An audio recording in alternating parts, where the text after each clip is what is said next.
Hello everyone, welcome to What If Ichigo Was in High School DXD Part 6, Chapter 17. The Pillar Gremory. Treason. It was a tool he was all too familiar with. Having had it used against him, as well as for him, several times over the centuries. He knew its vices in and out. Surzicha said his face cooled even as a fire raged within him, urging him to roar and lash out. He was all too aware, after all, of how every eye in the ballroom slowly drifted from Milica's to him. He swept his gaze over the crowd, noting who immediately dropped their heads in subservience and who dared to meet his eyes in challenge. He took especial note of the expression on his parents' faces. They were both stricken and horrified at the way Milica's was openly throwing the phoenix whelp a blatant look of challenge. Ria's was hardly better, with her hands covering her mouth in utter shock. Her gathered peerage behind her were essentially the same. At long last, he finally set his eyes on his son. The furious glare being thrown at Riser was backed with a swirl of demonic power within his inherited sea-green eyes. Surzicha's took a step forward and the ocean of people parted. Milica's. His son flinched. A sense of sorrow crossed Surzicha's in a sudden moment, but he dismissed it quickly enough. He had hoped this day wouldn't come for a few more years. Yet, for the first time since Milica's was born, Surzicha's looked down on his son not as a father, but as the devil Lucifer. What are you doing? He kept his voice leveled and controlled, with every ounce of command he could muster. Milica's faltered for a moment, his eyes drifted off to the side, to a person treason before he seemingly summoned the courage to meet his gaze. Father, I am of the house of Gremory, Milica said, fighting on through the waver that leveled through his voice. Aunt Ria's husband will be the next Lord Gremory. I refuse to bow to a weak lord. What? Riser exclaimed from the side, but the boy's father shushed him with a furious glance before he could do anything about it. Surzicha's returned his stare to Milica's. Your aunt fell in battle to him, he pointed out. And with a conviction that surprised even him, Milica's glared and curled his diminutive fists. I will not fall. Milica's. This time it was his own mother that gave the scandalous yell. However, his father pulled his mother back and shook his head. His enhanced hearing picking up his father's whispers even from the distance between them. Do nothing, Venelana. Leave this to Surzicha's. His mother looked distraught at being told to hold back, but she did so nonetheless, biting her lip in obvious distress. He felt a twang of sympathy for his parents. This was their progeny and family reputation on the line, after all. Do you realize what you are saying, Milica's? He returned his attention to his son. These are the matters of the pillars. I cannot protect you if you pursue this. Naturally, he could protect his son and would, for that matter. But it was necessary that Milica's understood the gravity of the consequences that would inevitably be unleashed through this. The young devil gave a deft nod and Surzicha's closed his eyes in a silent sigh. After a brief second, which truly seemed to last many an hour for him, he opened his eyes and set them with steeled resolve. Very well. My prince, he is but a child. A minor lord brashly strode forward. A merger vassal of House Phoenix, at that too. He does not know what he says. You cannot take him seriously. I do not recall giving you permission to speak. The confidence on the lord's face fell away. My prince. For that matter, Surzicha's raised a hand and began to curl his fingers. I do not recall giving you permission to breathe. The lord was heaved off his feet as he clawed at his throat and rasped against the air in his lungs, burning him from the inside out. Surzicha's had half the mind to crush the wastrel where he was, but one look at the entirely stunned expression on Milica's changed his mind. Forgive me, Milica's, but your father isn't the hero you and I wish he was. He flicked his wrist and sent the insolent devil slamming against the wall. Expression set cold, Surzicha's swept his robes and walked towards his empty throne, feeling the weight of every gaze on his back. Most specifically, his son and younger sister. Now that he thought on it, Ria's had never seen him act in full capacity either. He had been especially careful around his baby sister throughout her childhood. Taking great care as to not frighten her with the tremendous weight and presence he had acquired during the Civil War and his subsequent usurping of the throne. Graphius stood by, silent through the entire scene. As he took his seat, he said a soft mutter for her ears only. I can't believe I forgot, his eyes flicked towards her, what a talented actor you are. You will understand soon enough, she said unapologetically. He let off a slight snort. So this is your doing. I was an idiot for even suspecting Ichigo. You and I both know he would not do such a thing without speaking to one of us first. He does not use others to his purposes. Much more preferring the hands-on approach. He snorted again. Politics was an art entirely lost on the youngest of the sins. Ichigo did not appreciate subtlety and often forced his way through things with brute power and force. Most infuriatingly, his particular brand of modus operandi had yet to fail him. Making himself comfortable, Surzicha's placed an elbow on the arm of the throne and rested a cheek on his fist. You disobeyed me, beloved wife of mine. Now is not the time for this, she said deftly. On that, he could agree. There was too much he had to control right in front of him at the moment. Riser Phoenix, he called. You have rightfully won the hand of Ria's Gremory and declared your intentions to claim the lordship of House Gremory through marriage. The young devil blinked up at him blankly before his father, the Marquis Phoenix, stepped on his foot. Oh. Yes. I am honored to join with the lovely Ria's Gremory in marriage and unite our bloodlines, my lord. Riser finished with a bow. He fought to keep himself from rolling his eyes. If there was one thing he hated more than an idiot, it was a brown-nosing idiot. As his ill luck would have it, that's the exact type of brother-in-law his parents chose. Oh, how he would dearly love to crush that brat's neck. Sometimes he wished things still worked the way they did back in the old days. There was never any fuss or senseless paperwork to fill out when he wanted to kill someone then. Yet, Milika's, scion of Pillar Gremory, would deny you your claim. Asserting you are unfit to be the next lord. What say you? Riser stared up at him incredulously, as if not understanding what was being said. Admittedly, if he were in Riser's shoes, Surziches would also feel a little bit lost as to why the opinion of a little over 11-year-old boy would matter, but as things were, Milika's held a rather significant position in their society. Descended from houses Gremory, Bale and Lucifuge, he was also the son of two of the most powerful devils in the underworld. His mother was a she-devil on par with a Satan and his father was a monster entirely in his own league.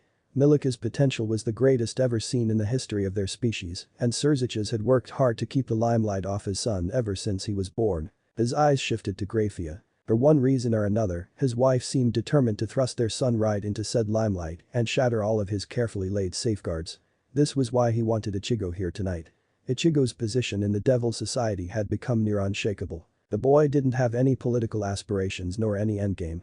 He simply did as he pleased, leading to many of the Pillar Lords, leaving him be as they saw him as no threat to their machinations. Well, perhaps that was a poor choice of words. Regardless of his laissez-faire handling of underworld politics, Ichigo was a terrible force to be reckoned with. He was a significant threat to those who were foolish enough to cross his path, but to those that left him well enough be, he turned a blind eye. Which in turn, was a shared sentiment amongst the general populace in regards to youngest sin. The great boon for any devil traversing the circles of their society. To move about unobstructed, Ichigo had little oversight in what he did down in the underworld. By Prince, he was snapped out of his thoughts by the calling of Marquis Phoenix. Am I correct in understanding that young Master Milika's means to challenge my son's intentions to marry? He blinked once before turning towards Milika's, who gave a single and meaningful nod. So it would appear. The Marquis's expression turned thoughtful. If that is the case, yes, I suppose it would be for the best. The curious thought crossed Surziches as the Lord Phoenix began mumbling to himself. He cast a questioning glance at his own father, and the older devil gave a helpless shrug. He suppressed a chuckle. Sometimes he forgot just how laid back his father could be at times. Still, it was his father and Lord Phoenix who had initially set up the engagement between Rias and Riser. He was substantially surprised the older devil wasn't doing something to reprimand or even thwart him. "My prince, my son has agreed to the challenge," the Marquis declared, setting off a furious series of whispers through the gathered crowd. But, I didn't." Riser weakly mumbled from beside his father. As it were, both Surziches and the Marquis chose to ignore him. "Very well," Surziches nodded. "The duel will take place here. The participants will have 10 minutes to prepare themselves." Again, the hall broke out in whispers, though excitement quickly replaced the incredulity in the eyes of the partygoers. Dinner and dancing quickly followed by drama and the promise of violence. All in all, it was the perfect gentleman's evening in the underworld. As everyone began moving about and spreading their own brand of gossip, Surziches caught Milika's eye and bit him over with a motioning finger. As it were, both his parents as well as his sister took the invitation as an open one and approached his throne. Before he could even speak a word, his mother began assailing him with admonishment. "Have your senses taken leave of you?" She didn't dare yell in public, but her hands beginning to coat with crimson rage, made for quite the intimidating sight. "What, in the name of all that is unholy, has addled your mind so? You will end this farce immediately." Mother, she didn't give him the chance to explain. "No excuses, Surziches. If even one hair on my grandson's head comes to harm, then I will drag you to the center of this floor, drop your pants and spank you in full view of the public until your bottom matches your head." The worst part was that this particular threat was a time-tried one. And it was a threat that had been carried out too, at one point in history. "Let the boy explain himself," his father said with a humorous glint in the same green eyes he passed down to his two children. "Very well then." Surziches coughed into his hand. There was, really, only one thing he could honestly do in this situation. It was all Grafia's doing. Feed the ancient fire between a woman and her mother-in-law. Strands of his mother's flaxen hair flayed over her brow as she turned a vicious look towards his wife. Grafia, for her part, sent a look of pure unadulterated hatred towards him. He smiled back at her. "You're responsible for this nightmare." His mother didn't so much as ask as she snarled. Those cold silver eyes he loved so dearly turned with a dismissive look towards his mother. I am. His mother blinked in surprise, obviously taken aback at the blunt admission, however she revved up for another tirade. Luckily, his father intervened by placing a calming hand on his mother's shoulder. Venelana, dear. Calm yourself. As I said, leave this to the children. I'm sure they have their reasons. How can you be so lax about the safety of our own grandson? Lax? His father snorted rather unmannerly. Nothing of the sort. I am here, you are here and so are his parents. Surzich's peerage stands at the ready as well, if I am sensing things correctly. Milikas is as safe here as he would be in the manor. It was true enough. With all his family gathered in one place outside of the Gremory territory, Surzich's had made sure that security was just bordering on the line of overkill. However, the Duke Gremory turned his attention to Grafia. If you would be so kind as, my dear, to shed some light on this affair, I would greatly appreciate it. Grafia gave a respectful bow to his father. My apologies, your grace, but all will be made clear once everything is said and done. Surzich's was about to say something to stop his bristling mother, but his father beat him to it. Grafia, may I see your hand? Everyone stared at his father in small wonder. What was he on about? Grafia blinked in confusion. Your grace. Indulge me, my dear. With a sliver of doubt in her eyes, she raised her hand and his father looked at the alabaster skin for all of 2 seconds before his face fell surly. Naturally. His tone curt and wry. I should have known from the beginning. Father, dear. The Duke merely shook his head and raised a hand, hailing a nearby waiter. Bring me a glass, my good man. No, better yet, make it a full bottle. I am growing tired of being kept in the dark. A hint of annoyance crept into Surzich's voice. As am I, his mother said crossly as she folded her arms under bosom. Would I be so lucky, his father replied as the waiter handed him a glass and a crystalline bottle of a dark amber liquid. With a heated glare, his mother said, I'm quite done with all of this. What is going on? Soon enough. His father shrugged as he downed the contents of the glass in entirety. Though I will say that Grafia is entirely blameless in this matter. For her part, Grafia stared in surprise for the barest second before a slight smile lit her eyes. Your grace is as insightful as ever. His father shook his head. I would not call it insight, dear. Simply a singular experience that only I may claim. Not a very joyous experience too, might I add. Before any other questions could be asked further, his father silenced everyone by glancing down at Milikas. As for you, my boy, there is much that needs to be discussed. Unfortunately, it seems we have used up our allotted time with bickering. The usual strata of our society. Everyone's gaze fell to Milikas, and Surzich's felt pride swell within him as his son met each of their eyes with steadfast resolve. Milikas, he said softly. We stand behind you. No matter what, remember who you are. In no circumstance can you be considered weak. The boy smiled. Yes, father. You will be fine, Grafia said as she smoothed back his bangs with an affectionate hand. You are our son, there are none who may equal you. The Duke stepped forward and placed a hand on Milika's shoulder. Heed your father's words. Forget not your lineage. Victory is in your blood. Oh, Venelana said, with a defeated sigh, though a fond and exasperated smile found its way to her lips. And show these prattling lesser houses what it means to be a Gremory. Surzich's watched as his son gave one final confident nod and walked back to the floor. With a lick of emotion curving his smile, Surzich's called out to Milikas one last time. As Milikas turned around, Surzich's raised a single hand and allowed crimson destruction swirl about. Never forget, Milikas. Power for the sake of power. His son smiled, resuming his march towards the center of the floor, and Surzich's stood and let his voice loose. My lords. The time of challenges arrived. She didn't understand. He was just a boy. Why were they allowing him to do something so incredibly dangerous? Why were they allowing him to confront someone who was so much older and more powerful? And above all else, why couldn't she find the voice to protest this madness when it was all being done in her name? Riaz felt like a coward as her brother rose from his throne, robes billowing in an impressive sweep, and strode into the near-worshipping gazes. Even more so as her young nephew took center stage. Rizer, scion of Pillar Phoenix, has rightfully won the hand of Riaz, heir of Pillar Gremory. He intends to marry her and claim lordship of the 56th pillar. Yet Milikas, scion of Pillar Gremory, refuses acknowledge the claim and assert that Rizer would bear weak leadership.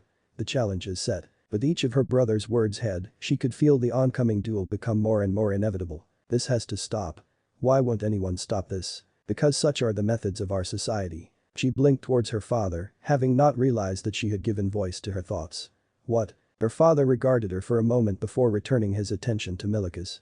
Power has long been what decides our way of life. Those who claim it may steer the ship. Those who crave it can only go along for the ride, as the saying goes. She too stared after her young nephew as he stood at the center of the ballroom. all of the partygoers having edged towards the walls to make room for the oncoming entertainment. Her lip trembled in distress as she turned imploringly back at her father. But he's only a child. He's not even 12 yet, he is not human. The words hit her like a rampaging dragon. Your mother and I have been indulgent of you, Riaz, he sighed as he shook his head. Nevertheless, it seems your time away from the underworld had clouded your sight. He is not human. She examined Milikas as if it were the first time seeing him. She had actually forgotten that her adorable nephew wasn't like all the other children she was so accustomed to intermingling with on a daily basis. We devils reach mental maturity at the age of 13. Little more than a year and a half's time for Milikas. And, forgive me for being blunt my daughter, but Milikas has long since surpassed you in terms of power. She gave a soft exclamation. What? Do not underestimate his exceptional parentage. Said parents, for that matter, were setting up a bounded field and barrier to contain the backlash of the forthcoming battle. Her father placed a hand on her shoulder, drawing her closer until they were touching sides. Milikas was born with a demonic density nearly unheard of. Over the last few years, that density has molded his bones and forged his flesh into a powerful body, capable of handling and channeling incredible power. In fact, he is only slightly weaker than Serzich's himself was at that age. Though that is largely due to the difference in upbringing. Slowly, both father and daughter tracked their stare away from Milikas to Serzich's as he finished the magic field and bid Rizer forward. Difference? Truthfully, she knew little of her brother's youth and childhood. Though it was hardly surprising considering the centuries apart their respective births were. Your brother was born in the final years of the Great War. A tired sigh escaped her father and his eyes, identical to her own, seemed to grow distant.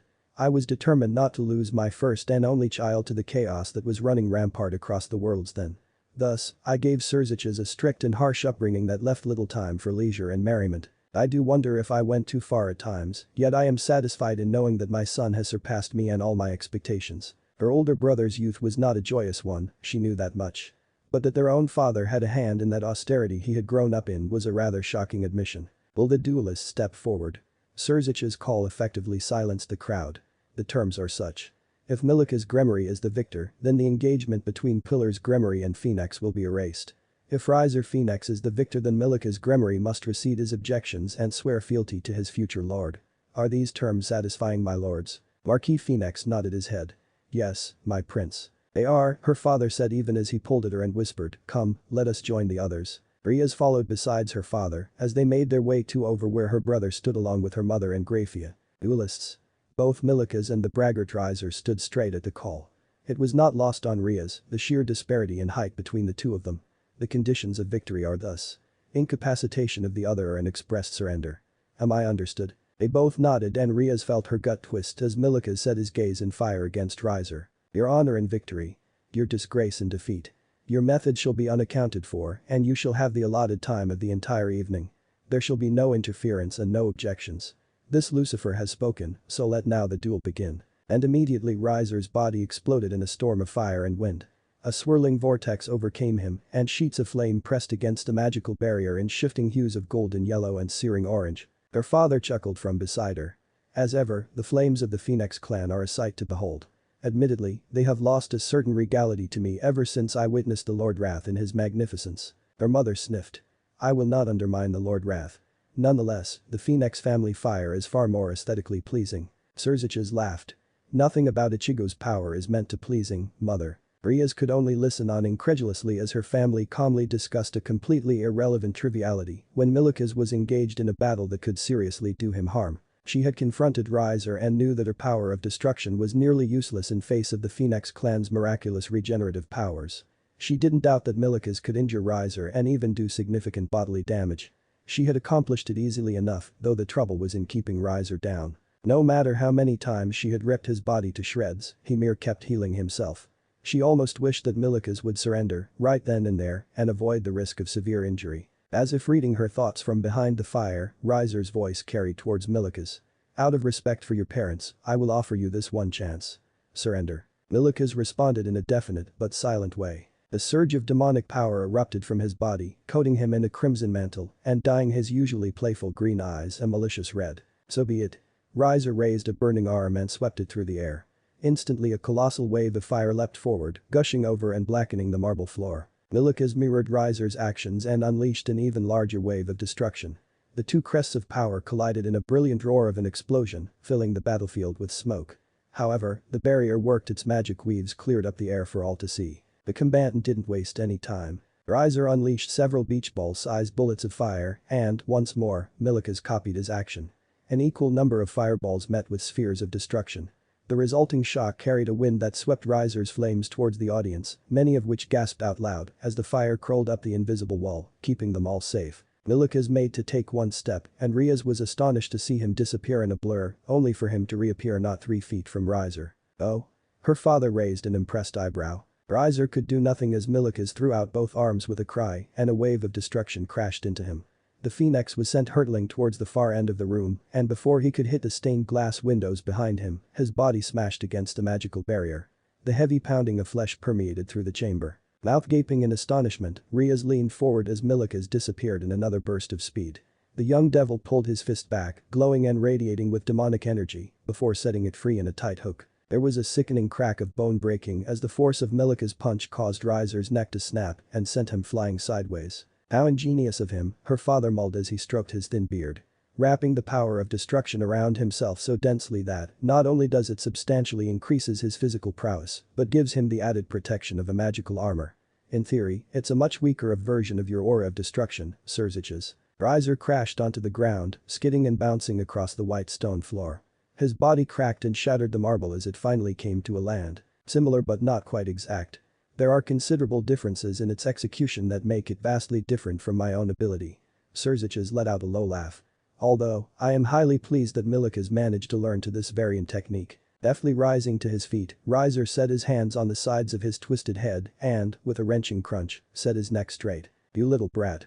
I'm going HRRK. Before Riser could turn around all the way, Milikas had formed a power of destruction into seething javelin of black and crimson. He hurled it as soon as Riser began his angry tirade and the makeshift spear gored the older devil. Riaz could only stare in disbelief. Not even 12 years old and Milikas had a control over his demonic abilities that far outstripped her own. It only further cemented the notion that she was sorely lacking in regards to her training and learning. Perhaps father is right, perhaps I have been languishing about for too long. As Riser doubled over, the crimson spear embedded firmly in his stomach, he spat out a mouthful of saliva and blood. Gripping the spear in both hands, he looked up with a hateful venom in his eyes. Damn you, he growled as he began to pull at the demonic weapon in his abdomen. However, Milikas raised a hand and snapped his fingers. Riaz, along with the entirety of the audience, immediately noticed the spear radiate a bright red light. Riser looked down in alarm, but too little too late, the javelin detonated with a fierce explosion, sending bits of his flaming body scattered all over the floor. My word, her mother said as she covered her mouth with a hand. When did Milikas become so proficient with his powers? The pieces of Riser's body all burst into fire and shrieked through the air as they gathered in one massive inferno. As he rapidly regained his form, Riser let out a frustrated scream through heaving breaths. That's it. I'm going to Kai. Again, Milikas cut off Riser by raising his hands, and the distance of nearly 15 meters between them was instantly cut short by a torrent of magical lightning. Bolts of vengeful pink and red ripped from Milikas' fingers and tore their way through Riser's body. The phoenix devil went crashing to his knees as he threw back his head and released a guttural roar of utter agony. The electric surge ran through him, causing Riser to violently convulse to the point that his widened eyes seemingly wanted to tear free from their sockets. Well, her father mumbled. This has turned into quite the impressive display. How's he doing that? Riaz asked with near incredulity.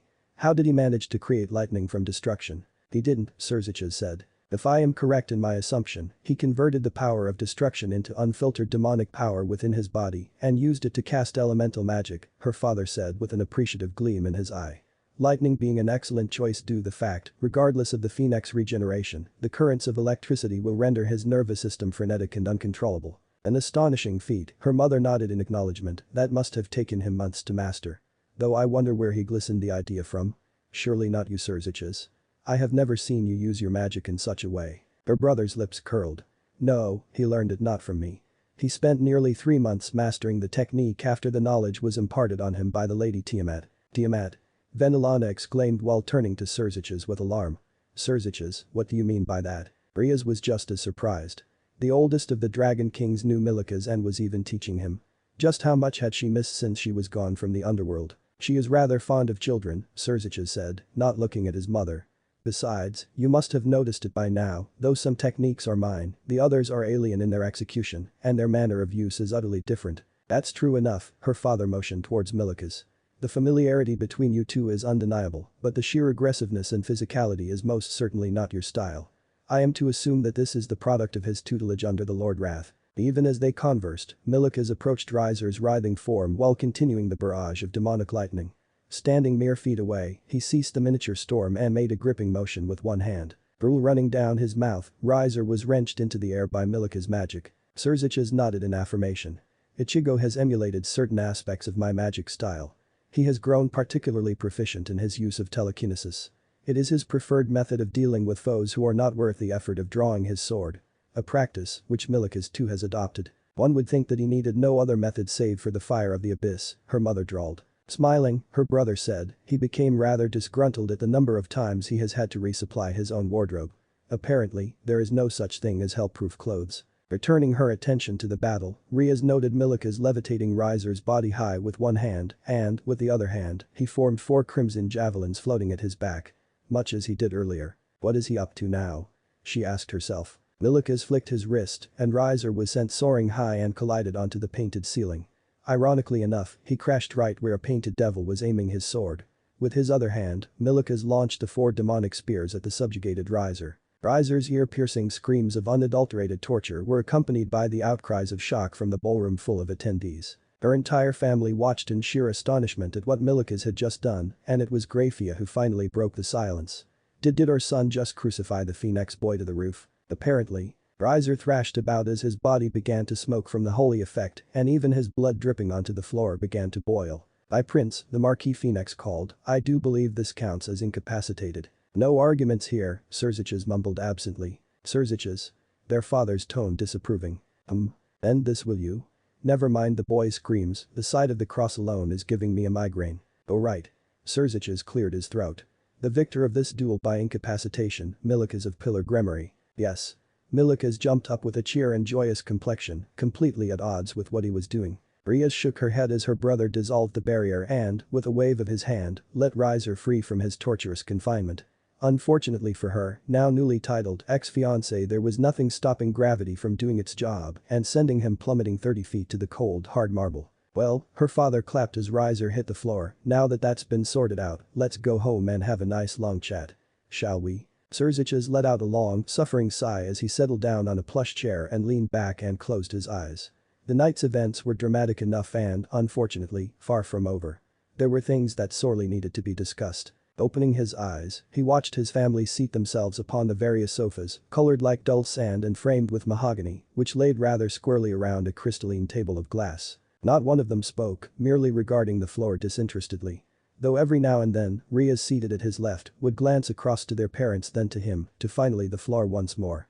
Several more minutes passed and Grafia finally walked through the heavy wooden doors that barred the entrance to their sitting room. She had changed out of her customary uniform to a simple white blouse and light blue, ankle-length skirt that hugged her legs. "Milikas?" he asked as she seated herself next to Riaz. "Asleep," she stated as she looked him in the eyes. The rush of battle coupled with the sudden burst use of his powers has left him drained. He gave a satisfied nod. "Very well then. Now care to explain why you defied me so brazenly?" "I had reasons, very good ones, for wanting Ichigo involved in all of this." "I did not defy you," she immediately said with narrowed eyes. "I did as you said and delivered the invitation, as per my instructions." Hold. The both broke away their glare from each other as his father held out a hand. "Now is not the time for a marital quarrel. There are things that have to be explained to Riaz first." "Explained to me?" Riaz finally gave exercise to her voice for the first time since they returned home. "Our reasons for engaging you, Riser," their mother said as she leaned back and put a tired hand to her head with sigh. Riaz tilted her head in confusion. "It wasn't to ensure that I would marry a pure-blood devil." "Hardly," his father scoffed. "I already have a pure-blood grandson who, undoubtedly, will hold the reins of our society in the future. What more could I ask for? Then why?" The Duke went silent for a second before closing his eyes in a mute exhale. 3 years ago, the Marquis approached me to set up an engagement between his third son and you. He had hoped that by marrying the future heir of a pillar, Riser would gain some semblance of responsibility and mature in wisdom. I knew, from the beginning, that he was brash, arrogant and a horrid womanizer. Which is why I agreed readily. Shock quickly gave way to anger on Riaz's visage, though Surziches remained quiet. Content to let his father say his piece. You knew and still wanted me to marry that pig. Why? To protect you, Riaz, his father said simply. Whatever angry retort Riaz had prepared had died down as she closed her eyes and made to swallow her rage. Surziches mentally congratulated his sister on her patience. If it were him at that age, there would have been furniture destroyed. "I don't understand," she finally grit out. "Barring any tragedy, you are the next Duke Gremory by right of blood and birth." His father leaned comfortably onto the arm of the sofa as he gave his reasoning. "Your brother having given up his claim for the sake of the empire he forged. As such, there are many who would seek to position their own sons at your side to influence the direction and stance of our house." Their mother continued the line of thought. "It was our hope that, once you finally returned to the underworld and your powers matured in entirety, I would train you to properly use my family's gift. Once fully awakened, you could easily subdue and leash Riser. He would be your husband in name only, protecting you from unwanted suitors while you took to bed whomever you pleased. It was why the actual date of the wedding was set until your 21st birthday and the finalization of the engagement was today." As Ria's cheeks flushed red, Surziches fidgeted where he sat at the thought of anyone touching his darling little sister in that way. He seriously doubted how little his parents understood how close he had came to murdering Riser Phoenix when he was first introduced to the brat as Ria's fiancé. Is there really a need to go so far? Surely not every noble house in the underworld is seeking to gain control of the Gremory family. Riaz nervously wrung her hands together. "It's not every house, just one," Grafia said softly as she laid a hand on Ria's bunched fists. "And it's not the family they're after, it's you, yourself." "What?" Ria's eyes went wide. "Zekrom Bale has been demanding your hand in marriage to Sarayarg for years now." Having grown tired of dancing around the issue, Surziches outright came and said it. "What? Why?" For a brief moment, he thought it really cute how with each sentence spoken, Riaz turned to the speaker with incredulity. "Because he hates me," their mother said. "Or rather, he hates that I am a woman. I am the first and only Beel woman to be born into the clan, and as a woman, it was inevitable I married away from and out of the family. Least I marry my own brother, which I had no intention of doing, considering how often he and I bicker with one another. Childish that our arguments are." At Ria's scandalous expression, their father shook his head with a sigh. "We are devils, Riaz. Incest means little to us as there are no biological consequences for our species. Certainly no moral consequence. Do not forget that our ancestors were children of the mother Lilith. Many of whom married amongst themselves. Your time in the human world has truly colored your perception of your own kin." "Sorry, I forgot." Riaz mumbled out an apology. "No matter," the Duchess said with a smile. "Now as I was saying, due to me having married outside of the family, the Bale blood carried over into the Gremory. Grandfather has always been fiercely protective of his bloodline, and when I gave birth to Surziches, it became quickly apparent he had inherited my power of destruction. Grandfather did everything in his power to take your brother from me and raise him as his own little puppet." Surziches could feel his mother gaze on him even as he kept his own on Riaz. "Naturally," and the Duchess's voice went frigid and hard, "I was not about to let anyone take my son from me. You father and I fought tooth and nail to keep him safe and out of malicious hands. As he grew older and his power exploded exponentially, he became able to fend for himself. Nevertheless, you are not your brother, my daughter. I do not say this to hurt you, but it is the truth. You barely possess a fifth of the power Surziches did at your age. Do not take it to heart, Riaz," her father said as he grasped his wife's hand. "Your brother is an anomaly. A freak in every sense of the word. According to normalcy, you are quite ahead of your peers. Sometimes you really make me wonder, father," Surziches drawled in the driest tone he could muster. Having ignored him, his father continued on.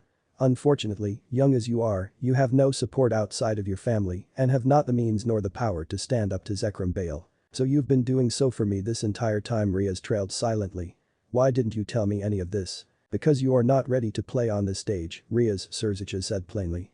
"As father said, you have no personal power of significance, nor do you have the political clout to oppose him. And even if we did tell you, what would you do? Try to outmaneuver Zekrom yourself. He is not your opponent. Not yet, at any rate. You have far too much growing to do before even dreaming of taking on that monster on your own." "My brother's children flounder," their mother said. "His eldest by his first wife did not inherit my family's signature power, while the younger son by the second wife is dedicated to gardening more than actual furthering his own abilities. Meanwhile, my own children have both inherited my power, and one of them is the single most powerful member of our species to ever exist. By forcing you and Sarayarg to procreate, grandfather believes he can revitalize his bloodline. He has had designs on you for over 10 years, Riaz. Seeing as how I'm no longer a Gremory from a technical standpoint, I cannot interfere too much with our family's dealings. Which is why," Surziches turned to give Grafia a look, "I wanted to involve Ichigo in this. If it appeared that you were romantically linked with him, then Zekrom would have no choice to back off. He would not be as foolish as to involve himself in the personal affairs of a crown prince of hell." Romantically linked Rias went a furious red. Ichigo is not the answer to this issue, Surzich's Graphia sternly grit out. Well, I agree with you, Graphia, his father said. We can ill afford to have the Lady Tiamat rain dragon fire down on our heads, after all. Nonetheless, I disagree with the methods taken as an alternative. Wait, Rias interjected. That's the second time you've mentioned Dragon King Tiamat tonight. What does she have to do with anything? She is Ichigo's lover, Graphia stated matter-of-factly. What? The sheer disappointment on Ria's expression was downright comical. Ichigo-san has a lover. Rias. Their mother admonished austerely. Your brother and sister are his close friends, so it may be excused, but the Lord Wrath is not one of your little schoolyard friends. You will address him with the proper and due etiquette. Sorry, she mumbled with her head cast down. Regardless, his father continued, I cannot condone putting Milikas into the spotlight as was done. And in a highly publicized event, at that too. We have gone to great lengths to keep his potential a secret. All of that now for naught. Which is why I'm so upset, he said sourly. Had you done as I instructed, none of this would be happening, and every noble house now wouldn't be planning on getting their filthy paws on my son. Surzich's, really, his father said with a disapproving tone. Have I not already said that Graphia is blameless in this matter? Then who is the mastermind behind all of this, father? Surzich's asked irritably. That would be me, my dear. And all the emotion melted right off of his face as the temperature in the room plummeted. The very shadows seemed to twist and a horrid cloying magic filled the room, one of decadence and pure maliciousness. She had come. From out of the folds of reality she stepped, a woman of such pale and alabaster pallor, she would have been invisible if surrounded by a field of snow and ice. Would have been was it not for her dark and impossibly red hair that put his own to shame. Tall and thin, her only garment a racy, inky black dress which hung from her shoulders and gave more than a generous view of her cleavage. She was beautiful in a way that desecrated the word in every possible way, but beautiful nonetheless. Everyone, including him, rose to their feet in respect. His father gave a formal and stiff bow. Mother, how lovely of you to join us. Please, have a seat. 56th pillar of the Ars Gotia and commander of 26 legions of hell, the demon Gremory. The original Gremory. One of the 72 who gave their hand in Lucifer's pact with hell so many thousands of years ago. Her eyes, with sclera of pure black and her eyes as of a seething and feral green, shifted towards his father. In a moment. He had never been able to get used to her voice. At times, it seemed to lack any gender, and it always seemed to echo within her own throat. I have not seen my grandchildren in over 10 years. But the haunting motion, her eyes fell on him. She didn't walk, she didn't even move, but she was standing next to him, looking up with the very eyes she had passed down to his father and he in turn. Bony and ivory, her fingers reached up and stroked the lines of his face. Skin, smooth and hard as stone, chilled its way under his eyes and across his jaw.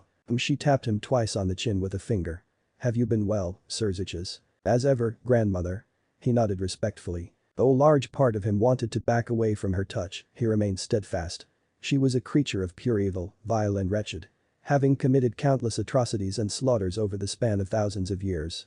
Still, if there was one thing which counted as a redeeming quality, it was that the demon Gremory was fiercely loyal to the principles of family. Good, she said, and the next thing he knew, he was staring at the back of her head as she towered over Rias. His baby sister was doing an admirable job of not falling to the magical pressure being emitted by the demon, but he could clearly see her hands tightly balled into shaking fists. Truthfully, Rias had only seen their grandmother twice in her life. The first being right after her birth, making it impossible for her to remember the initial encounter. The second time occurred when Rias was little more than 8 and Milikas had just been born. It was a nervous occasion for the entire family to let the ancient demon so close to the children. Their grandmother raised both hands and cupped Ria's face. My, you've grown so beautiful. It seems not but yesterday that you were born. Have you been well, child? It took a moment for Rias to gather her wits, but she did. Yes, grandmother. Marvelous, I saw your, what was it called?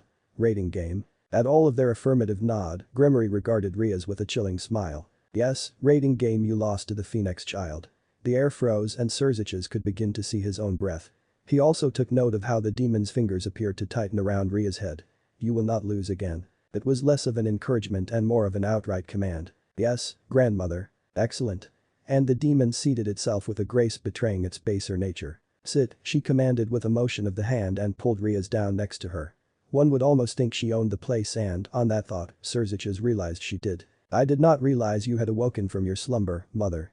Had you informed me, I would have had proper accommodations readied for you. His father was looking more and more vexed by the minute. No matter, she dismissed. My slaves have attended to me well enough this past week. Once I was settled, I had Graphia summoned to inform me of the significant events in these past 10 years. As everyone turned to gaze towards his wife, the one, true Gremory gave a coy smile. Do not blame her. By my command did she keep her silence. This body still needed to stabilize, and I was in no mood for conversation.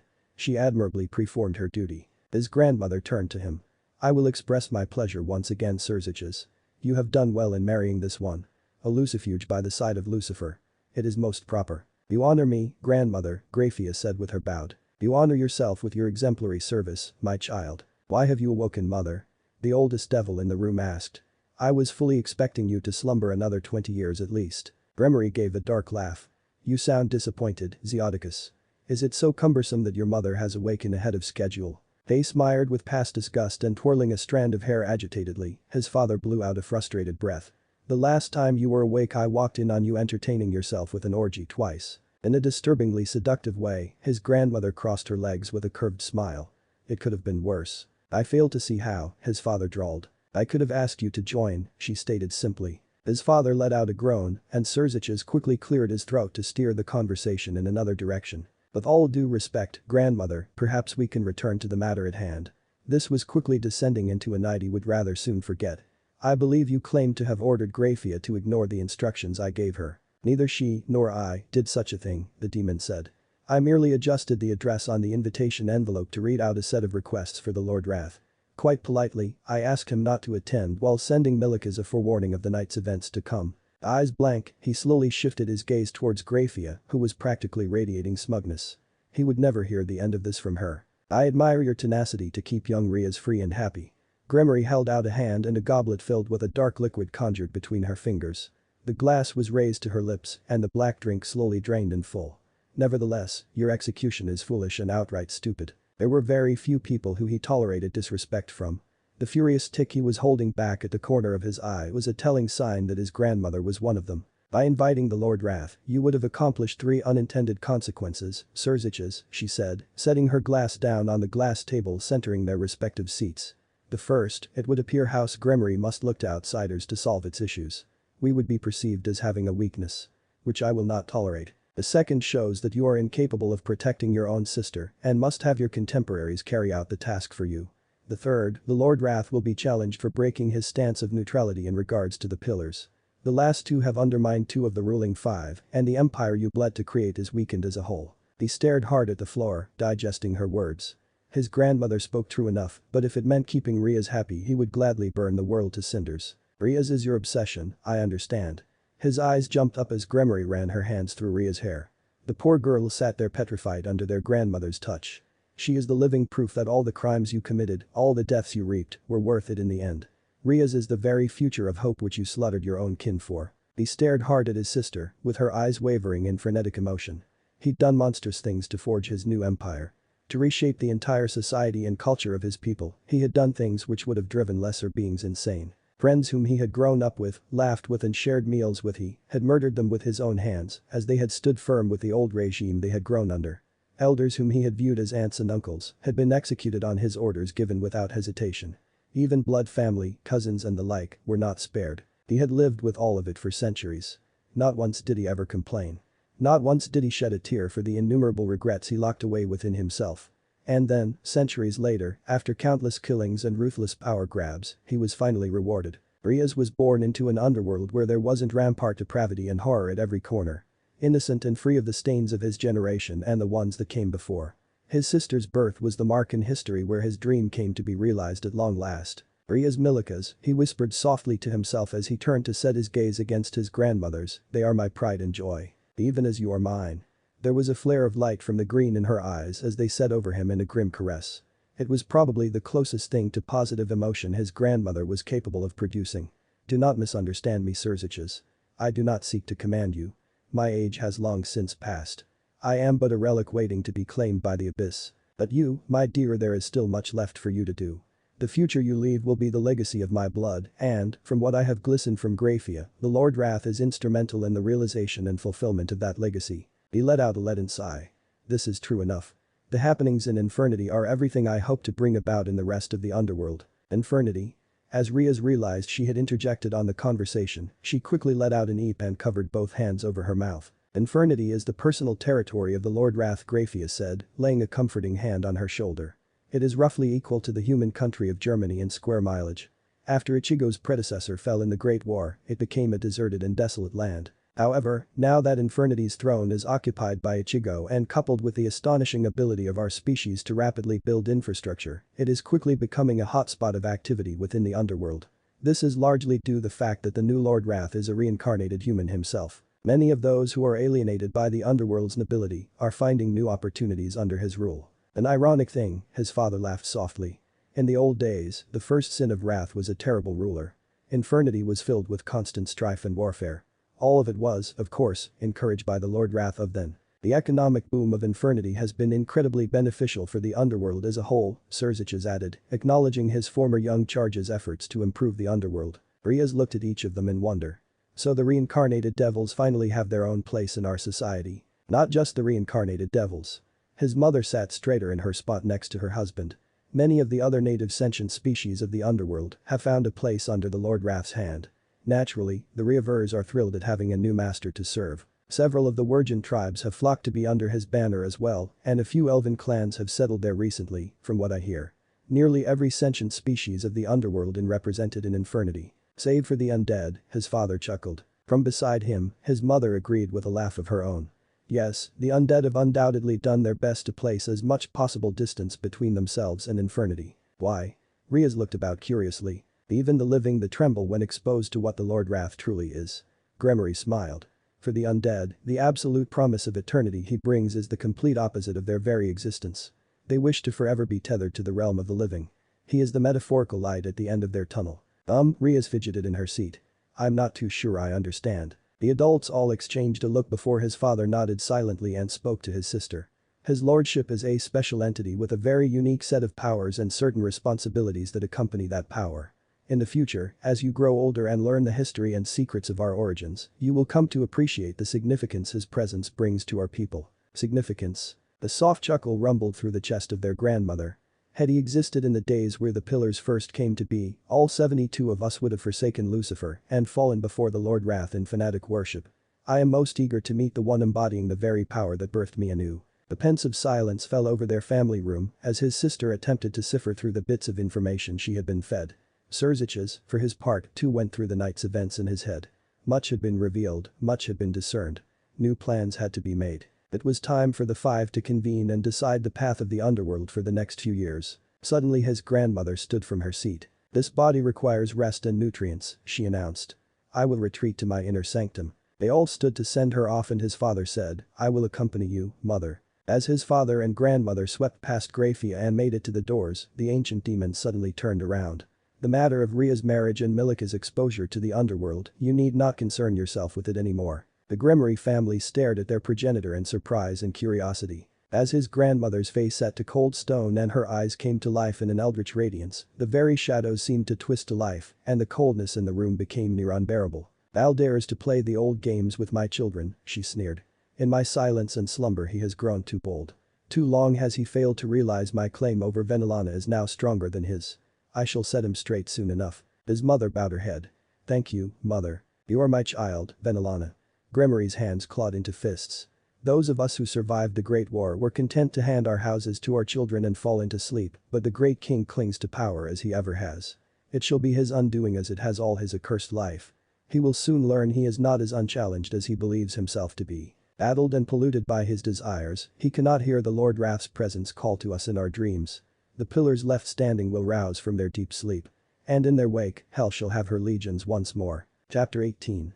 15 again. As he took a long drag from his cigarette and gave a heavy exhale of smoke, Ichigo's eyes fell solemnly on his mother's grave.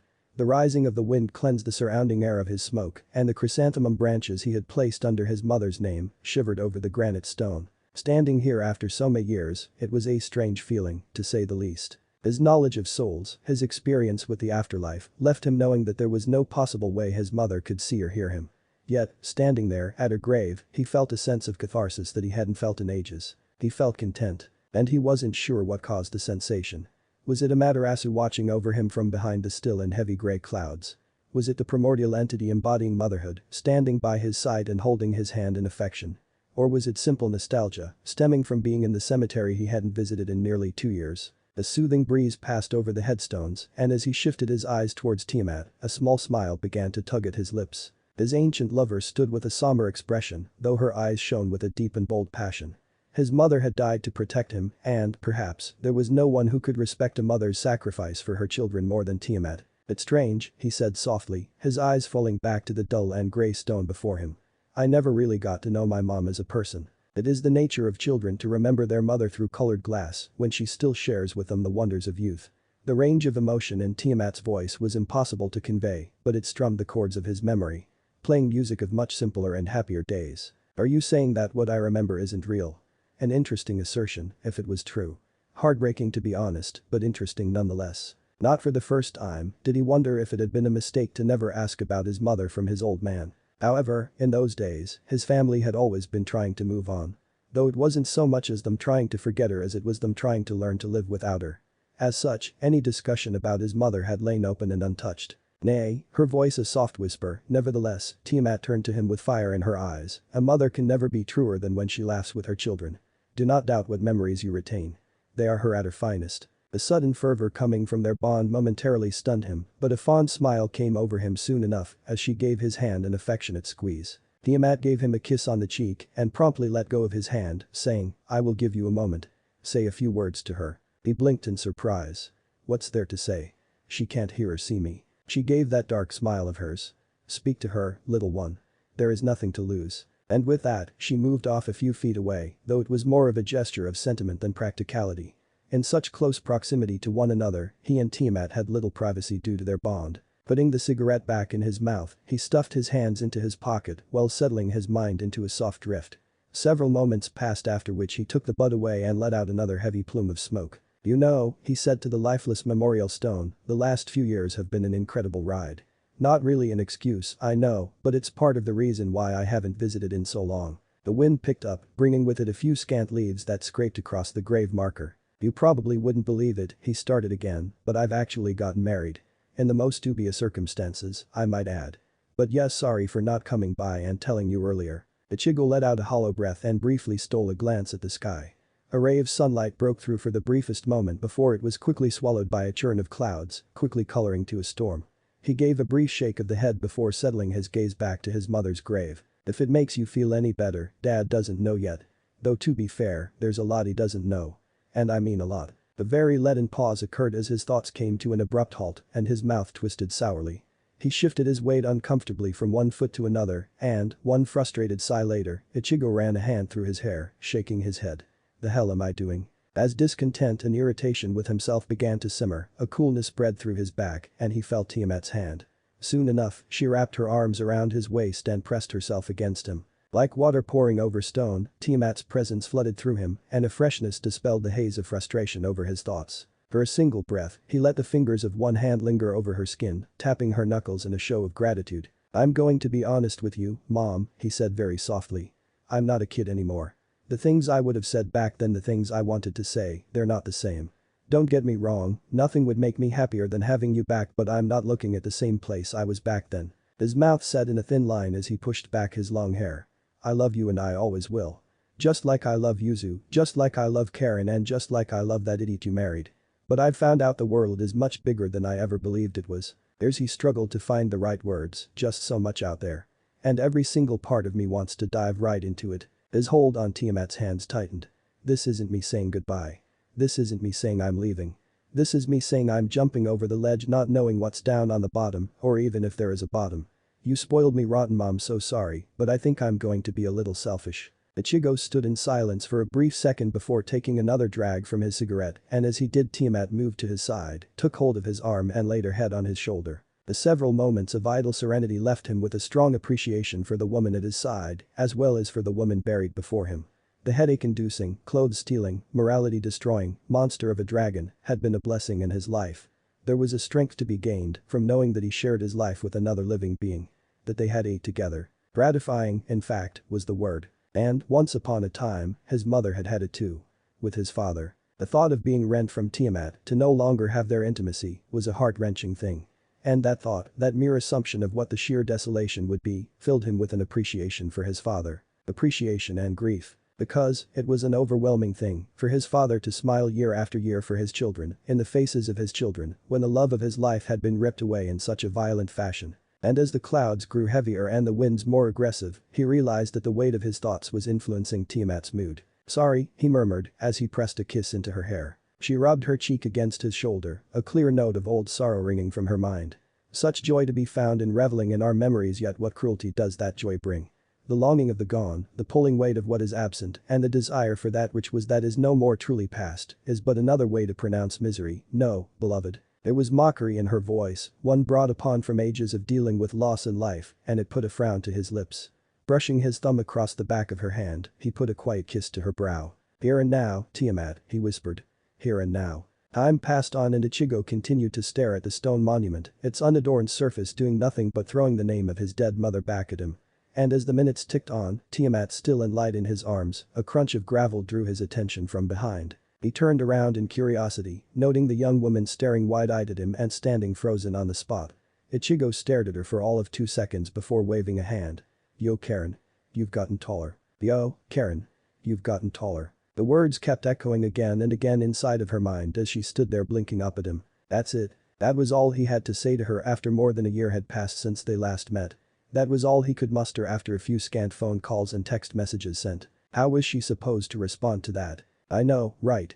How weird is it I grew in the year and a half since I last saw you? What are the odds of my teenage body doing that?" Not to mention, it seemed her brother had done some growing of his own. And it wasn't just in the obvious increase of height that apparently put him to equal height to their father. Her brother had always walked with and been surrounded by an aura of quiet confidence.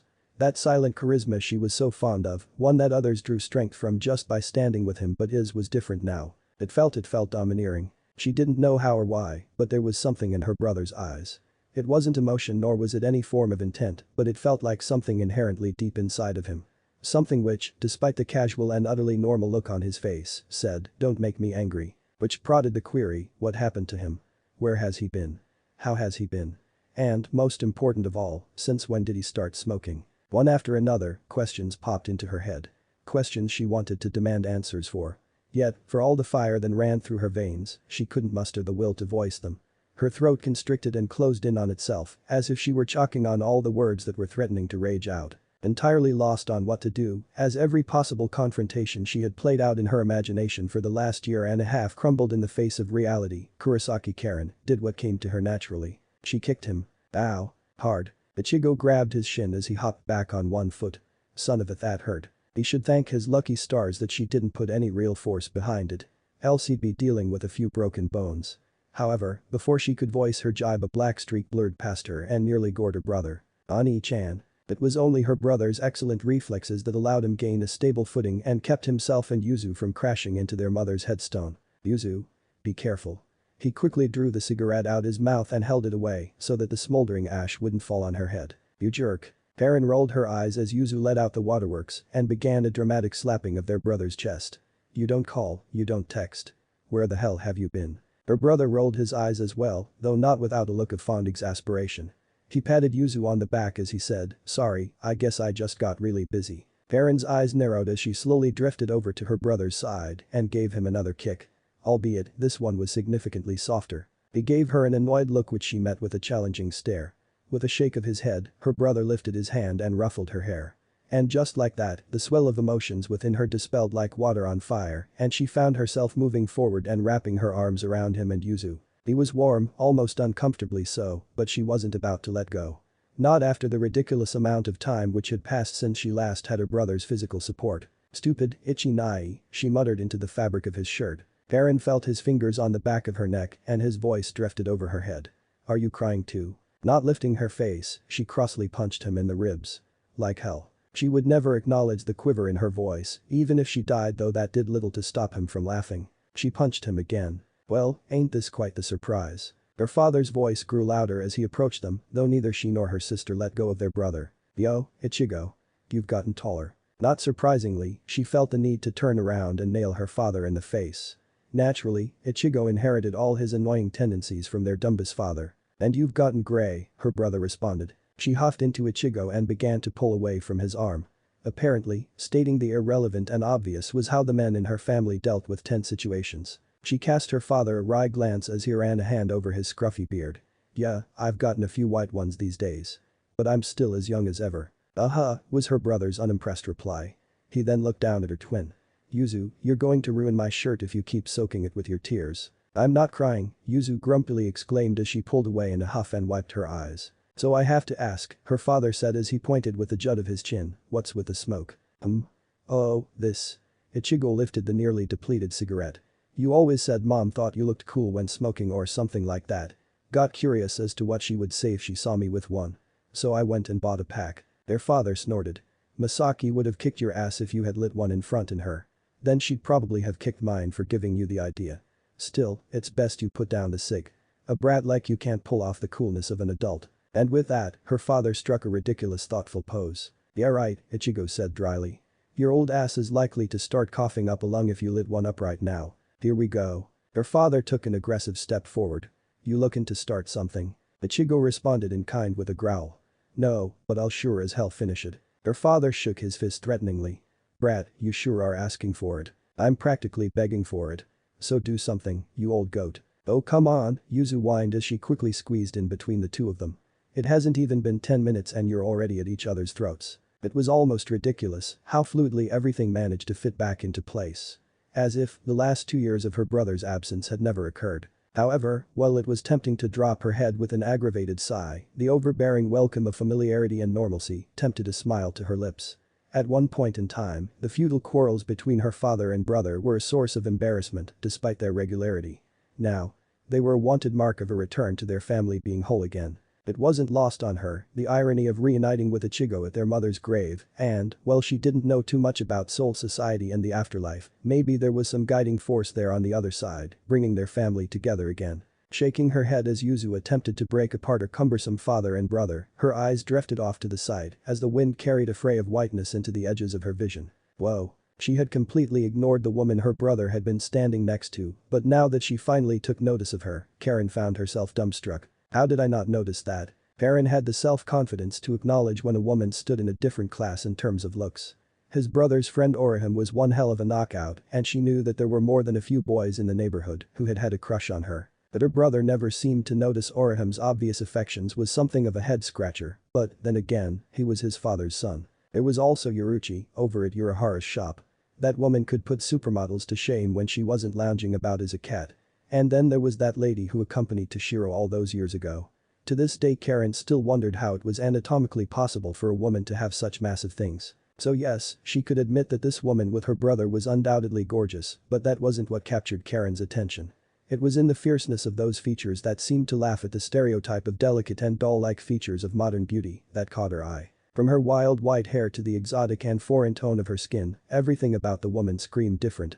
And not in a good way. Karen stole a glance at her brother. Somehow, he and their father had fallen into a grappling contest with near sparks of electricity flying from each of their respective glares. "You stinking brat. It's a good thing you came back. You've gone too long without me having teaching you a lesson. Ha. Dream on, old man. What's good is that we're in graveyard.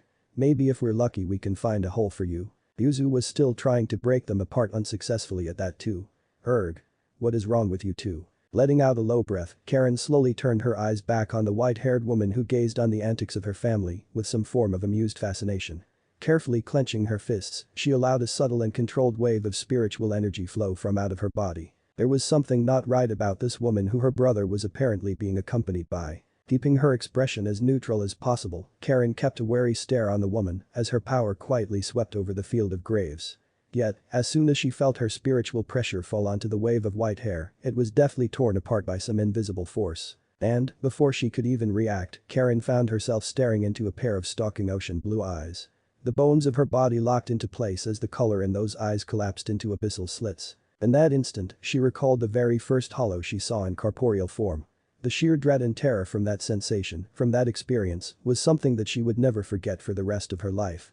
The creature's presence was like a putrid slime oozing through all the gaps in her body, filling her with a rotten taste. To Karen, that would forever be the day that she first understood evil. So why was it that a mere meeting of the eyes proved to be infinitely more haunting? She felt something tugging on her spiritual power as those lingering blue eyes twisted and choked the very air in her lungs.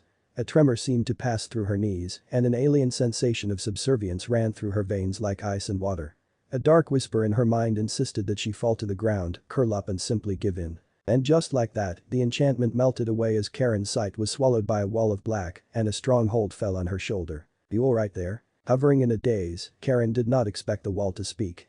Her eyes trailed upwards in a painstakingly slow fashion and she found herself gazing into still reflections of twin browns covered by an occasional line or dull orange. She looked at him funny.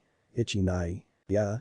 As cohesion crept back into her mind, Karen shook her head and focused on her brother.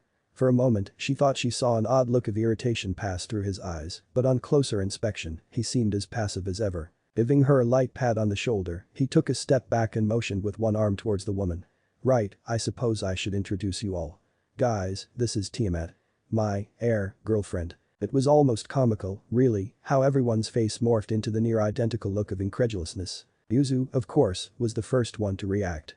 "What?" However, before any further question could be posed, the Woma Tiamat took one powerful step forward and deposited herself right next to her brother. Karen's eyes, along with Yuzu's, narrowed dangerously as perfectly manicured nails clawed around their brother's arm and the dark-skinned woman leaned into him. "A pleasure to meet you all." A shiver passed through Karen's spine. There was a purr to her voice, one that seemed more amused than welcoming. And that smile. Karen was woman enough to recognize the challenge in that gesture. This Tiamat was blatantly staking her claim. "Well," their father said as he looked on with genuine surprise, "I can't say I'm not surprised, but it's a pleasure to meet you as well." Likewise, Karen said without an echo of the sentiment. Her curt tone, however, did manage to raise a curious eyebrow from her brother. For her part, Yuzu was still standing in semi-shock, semi-outrage. "Sorry about earlier," their father slipped back into a more casual tone, though she noted the calculative gleam in his eye now. She nodded to herself in agreement because, regardless of all the foolhardiness he could be accused of, her father was a perceptive man. Nonetheless, she was going to keep an eye on this woman. "But we can get a bit rowdy when we're all together." "It is quite alright," Tiamat said, before turning to face her brother. She gave him a look of laughing amusement. "I have not seen this side of him before. It is endearing." Her brother met his girlfriend's eyes with a dry twist of the mouth. No words were spoken, but Karen was sure something passed between the two as the laughter in her eyes became brighter and the scowl on his face grew deeper. Karen exchanged a glance with Yuzu and they both gave each other a barely perceivable nod. Her father said as he scratched the side of his cheek. "Personally, I would use the word annoying, but if there's a woman out there who can stand my idiot son, then I'm not going to complain." He then leaned to the side, peering around all of them. "See that, Masaki? Your son isn't as hopeless as I feared he was." "You're one to talk," Ichigo immediately drawled back, his brow twitching in annoyance. Their father gave a snort of indignation before swiftly compassing himself. "Well, I suppose I've been rude long enough." Her father extended his hand. "My name is Kurosaki-isan, and these are my daughters, Karen and Yuzu." "Well met," her brother's girlfriend said as she took the offered appendage. "Ichigo has informed me much about you." "Really?" Her father twisted the word in his mouth. "Funny, he hasn't mentioned you at all." The woman gave a knowing smile. "I know his stubbornness all too well, but I have learned to pick at his brain, I believe the phrase goes, no." "I see," her father stated simply as he turned and gave her brother a questioning look. An uncomfortable second passed before Yuzu blurted out, "How'd you wind up dating Ani-chan?" "Yuzu?" Their father gave Yuzu a chiding look, though not one too stern. It was obvious to Karen that he was just as curious as Yuzu and she were. "It is quite alright." And Karen hated the way her brother's girlfriend could look both gracious and smug with the same smile. For her part, Yuzu wrung her arms behind her back abashedly, but continued to sneak suspicious glances at the couple. Their brother gave an annoyed sigh but said, "A friend of mine forced me along into a nature hike I guess and, as luck would have it, a storm broke out and I found myself in a cave. Tiamat was in that cave too and, well, the rest is history." "It was a rather unique encounter," Tiamat added. But it was, the dry tone in her brother's voice couldn't have been more obvious. "Anyways, what are you guys doing here?" "It's not Mom's anniversary." "Probably the same reason you are," her father said as he deposited his hands into his pockets. "I got nostalgic and decided to visit your mother. Girls said they wanted to tag along so here we are. Quite the coincidence, ain't it?" For some odd reason, Ichigo sent an irritated glance at the sky, causing Karen to give him an odd look. "Yeah," he muttered, "you might even call it divine intervention. Anyways, I've already said my piece to Mom, you guys go ahead and do what you need to do." "You're leaving?" Karen called out immediately, alarm bells ringing through her and, as soon as she said the words, Yuzu practically teleported to their brother and grabbed his hand in a desperate clutch. "Actually," Ichigo said, not at all bothered by the fact that Yuzu was trying to break his arm via constriction, "I was wondering if we could drop by for a few days." "Don't be an idiot," their father said wryly. "It's your home." Like you need to ask to come back. Oh thanks. Karen wouldn't lie to herself. Rage and hurt gnawed viciously at the tight ball in her throat.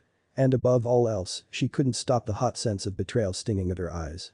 Taking a glance at Yuzu and noting her sister's face shadowed and head downturned, she knew her twin felt the same. Ichinai doesn't think of us as home anymore. She barely headed her father's words. I'm assuming you have luggage. It's in the car. That, however, did grab her attention and she asked, you have a car? Having a foreign woman on his arm was one thing, but where on earth would he have gotten the money to afford a car? Exactly what had he been up to all this time? Wasn't he just in college studying to get his bachelor's? A large part of her wanted to simply kick his legs out from under him, pin him to the ground and start demanding answers, but she knew her brother well enough to know that he was a stubborn asshole at times.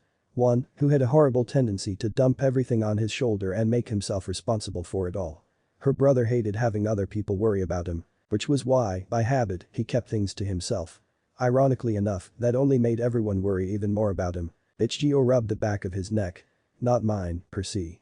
It's a car the company I work for gave me. Her father gave Ichigo a flat look. Do not tell me you dropped out of college and started to work instead. Her brother dropping out of college. The idea was ridiculous to Karen. Despite his rough around the edges attitude, Ichigo was quite the capable academic and performed highly successfully during his public education days. I'm still in school, he reassured them with a careless wave, but well, that conversation can happen at later time. The two men stared at each other for a stressed moment, but her father quickly dropped his gaze and pinched the bridge of his nose with a sigh. I suppose you are old enough to make your own choices, oh well. Anyways, you have the keys to the house. Yeah, I still have them. He nodded. Alright then, we'll see you back home then. Wait what? A knot wormed its way through her gut as her brother took the terrifying woman's hand and began to walk away. For one paranoid second, she felt that if she let him walk out her sight, she'd never see him again, and the same sensation must have gone through Yuzu as well, because she immediately called to him. Ani-chan. The starched desperation in Yuzu's voice caused her to shut her eyes tightly, knowing she might not be able to compose herself if she saw the tears she knew were welling up in her twin sister's eyes. Karen stepped back several paces before opening her eyes, making sure that her line of vision could only fall on the back of Yuzu's head. Though that did not stop her from noting Yuzu's quivering shoulders, nor the shake of her small and bald hands. For his part, their brother had ceased his walk and turned partially around, his expression one of expectant curiosity. She doubted she'd be able to form words any better were she in Yuzu's shoes at that moment. Nevertheless, it didn't stop Karen from having her breath stolen right out of her. Because, for the first time in years, she finally managed to obtain one of her big brother's smiles. And in an abstract and random thought, Karen thought it incredibly rude on how the sun chose that exact moment to break through the sky and blind her in a brilliant cascade of gold. Yuzu, her brother's voice broke through the sunlight, I'm looking forward to eating your food again. How quaint, Tiamat said with a smile as her eyes drifted from the number 15 embedded on the door to the neatly made bed lying parallel to the window. Quaint it may be, Ichigo said as he placed a duffel bag onto the floor, but it's home sweet home. She smiled in amusement as he plopped himself down on the bed and spread himself along its length. You know, I'm surprised they kept everything the same after all this time. I was sure Yuzu or Karen would move into my room and throw all of my crap into the garage. A low chuckle rumbled through her chest as she made her way to his bed and slid herself on top of him. Melding their legs together and pressing her ample breasts against his chest, she leaned forward and kissed him. The soft purr rolled in the back of her throat as her lover ran the edges of his fingernails in circles along her back. A part of her itched to be rid of the dress and fabric which kept apart their physical touch. But she controlled her urges and pulled back with a pleased smile. Speaking of your siblings, they do not seem to welcome my presence very much. His fingers ceased their dance across her back and he raised his head from the pillow with a glare. I am not impressed with that stunt you pulled back there. My apologies, she said, though the smile never left her lips. It was not my intention. But I do not take kindly to being challenged. He dropped his head back onto the pillow with a breath of frustration. I know, I was surprised too when Karen did that. I had no freaking clue that her spiritual powers had developed so far. Still, that's my sister. Let me handle it next time, okay? Very well. And she rested her head against his shoulder. Several long minutes passed, in which the soft lull of sleep began to pull at her mind. However, before it could settle strong, his voice stirred her from the fuzziness of slumber. You're going to have to be extra careful. She rubbed her nose into his neck. If Karen suspects something odd about you, then my old man definitely noticed something. He's a perceptive bastard, alright. Tiamat slowly pulled herself away and set her eyes in an irritated glare. There is nothing odd about me. I am beauty embodied. Yes. Her irritation sunk deeper as he gave an exasperated roll of the eyes. They were struck by your astounding magnificence. can we get back on track? She nipped at his neck with her teeth, albeit playfully. You're going to have to up your game if you want to pass as normal human, at the very least. Up my game? Tiamat let out a snort. The idioms of the modern world are incredibly boorish. We're boorish. He lifted himself onto his elbows. Back when you were running things, the epitome of language was pointing and grunting. It most certainly was not, she said indignantly. When the reins of history yet remained in the hands of the undying, had I not brought forth the cradle of civilization. Humanity has reached these heights due to my merits. Again, he rolled his eyes. Yes, all hail Tiamat, queen of the universe. As it rightly should be, she said haughtily, before leaning forward and pecking him on the lips. But, nevertheless, I shall endeavor to keep my true self from your family. Thanks, he smiled, and then put a hand to the back of her neck and pulled her down for another kiss. Tiamat snaked her hands over his sides and ran her fingers into his hair. As their lips moved against each other, he took the initiative and she felt his tongue slip past and trace her top teeth. Her fingers tightened in his locks as she pulled him deeper into the kiss. Their tongues moved frenetically and Tiamat could feel her arousal build hot within her core. She felt one of his legs rise and Tiamat began a slow grind of her groin against his thigh. Beloved, she moaned into his ear as he broke away from their kiss and began a series of bites across her neck. A sharp gasp escaped her lips as he yanked her head back and began to pinch away at her throat with his teeth. However, just as the moment grew in velvet heat, he suddenly pulled away from her. A snarl ripped through her chest. Sexuality was her domain, and every fiber of her being ached for her young love. As the nails of her hand curved into talons and the teeth in her mouth sharpened to fangs, she met his eyes of demonic fire. Like iron, each of his hands fell on the side of her head and he came forward and pressed their foreheads together. Breathe, Tiamat. Breathe. And so, she did. Closing her eyes and taking a deep breath, the veil of primeval lust slowly dissipated and the air in her lungs cooled considerably. And as her eyes opened, she set her gaze against his. Sorry Tiamat, but we can't have sex as long as we're here. For the barest second, her entire body froze like ice. What? There was a perilous growl to her voice. One so obvious that he immediately began to explain himself. By here, I mean here in the house. Elaborate. He held up a finger. 1. Us having sex equals property damage. I'm not destroying my childhood home. 2. My sisters are here. They'll end up being scarred for life. 3. My dad is here. I'll end up being scarred for life and considering how long I plan on living, that's something I do not want happening. Tiamat sniffed imperiously. So be it, but we will be spending our evenings elsewhere. He gave a deft nod. You'll hear no complaining from me. Hell, we can even try the whole make it rain thing again. There are no stuffy devils up here to complain about their windows. That particular memory brought a mischievous curve to her lips. One of our more dangerous adventures. Yeah, that's one way of putting it, he said ponderously. Now, let me unpack before Yuzu and Karen get home and bombard me with questions, huh? Gently kissing him on the cheek, Tiamat rolled herself off him and settled herself on the side of the bed, just under the window. But first. And as he stood up, he immediately moved to the closet, slammed the door open, and began to vigorously check through its contents. Tiamat craned her neck in curiosity, wondering what he was doing.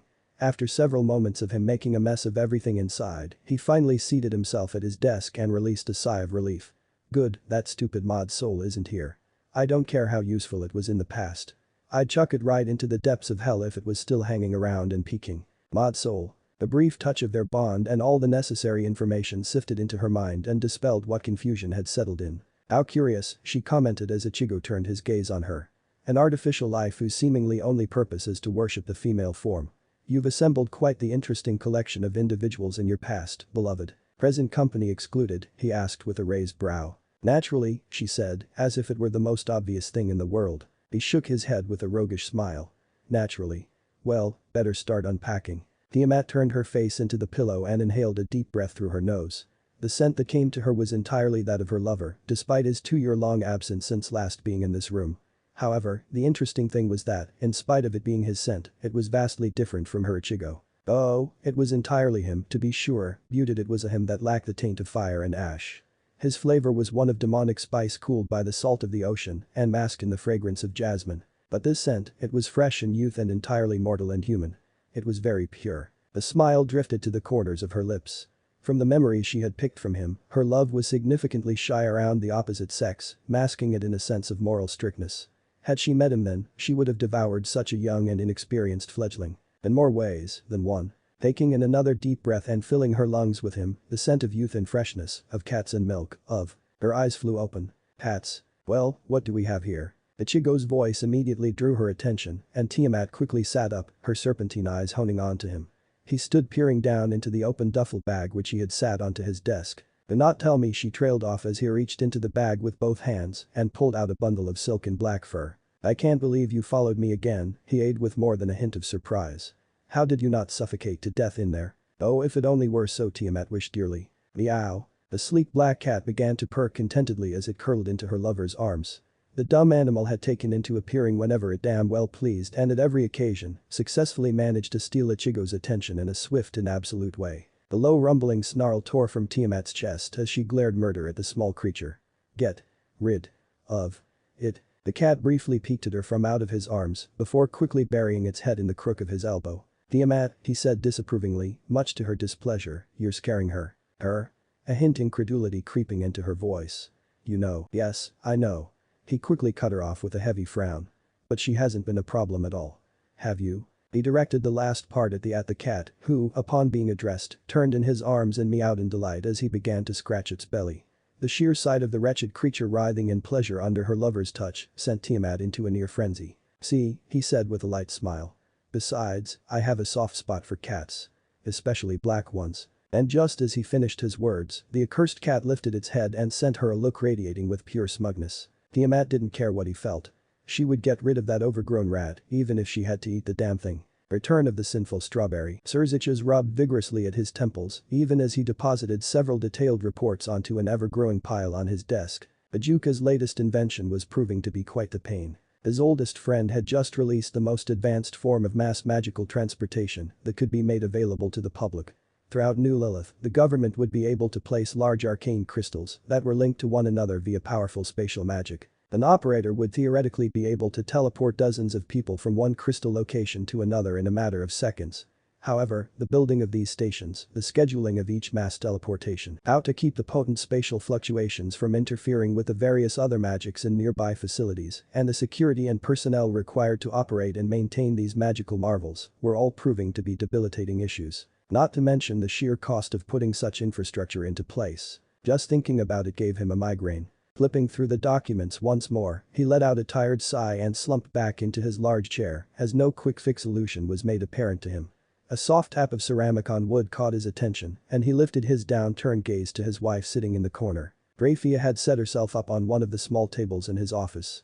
Her back resting itself against a corner of a chair as, in one hand, she held up a folded book while the other absently twisted a lock of hair. Her eyes not even leaving the pages of the book as she knowingly reached for her cup of tea before setting it back when she took a delicate sip. The sight made his brow twitch in annoyance.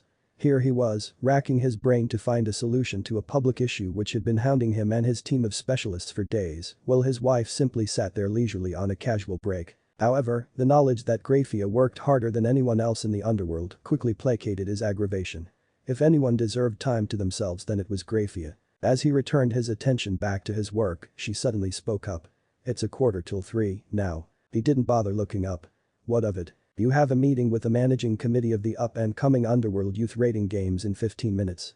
I believe the budget proposal for the new stadium is to be put on the table." "Oh yes," his mouth twisted sourly, "I forgot about that." He suddenly muttered to himself.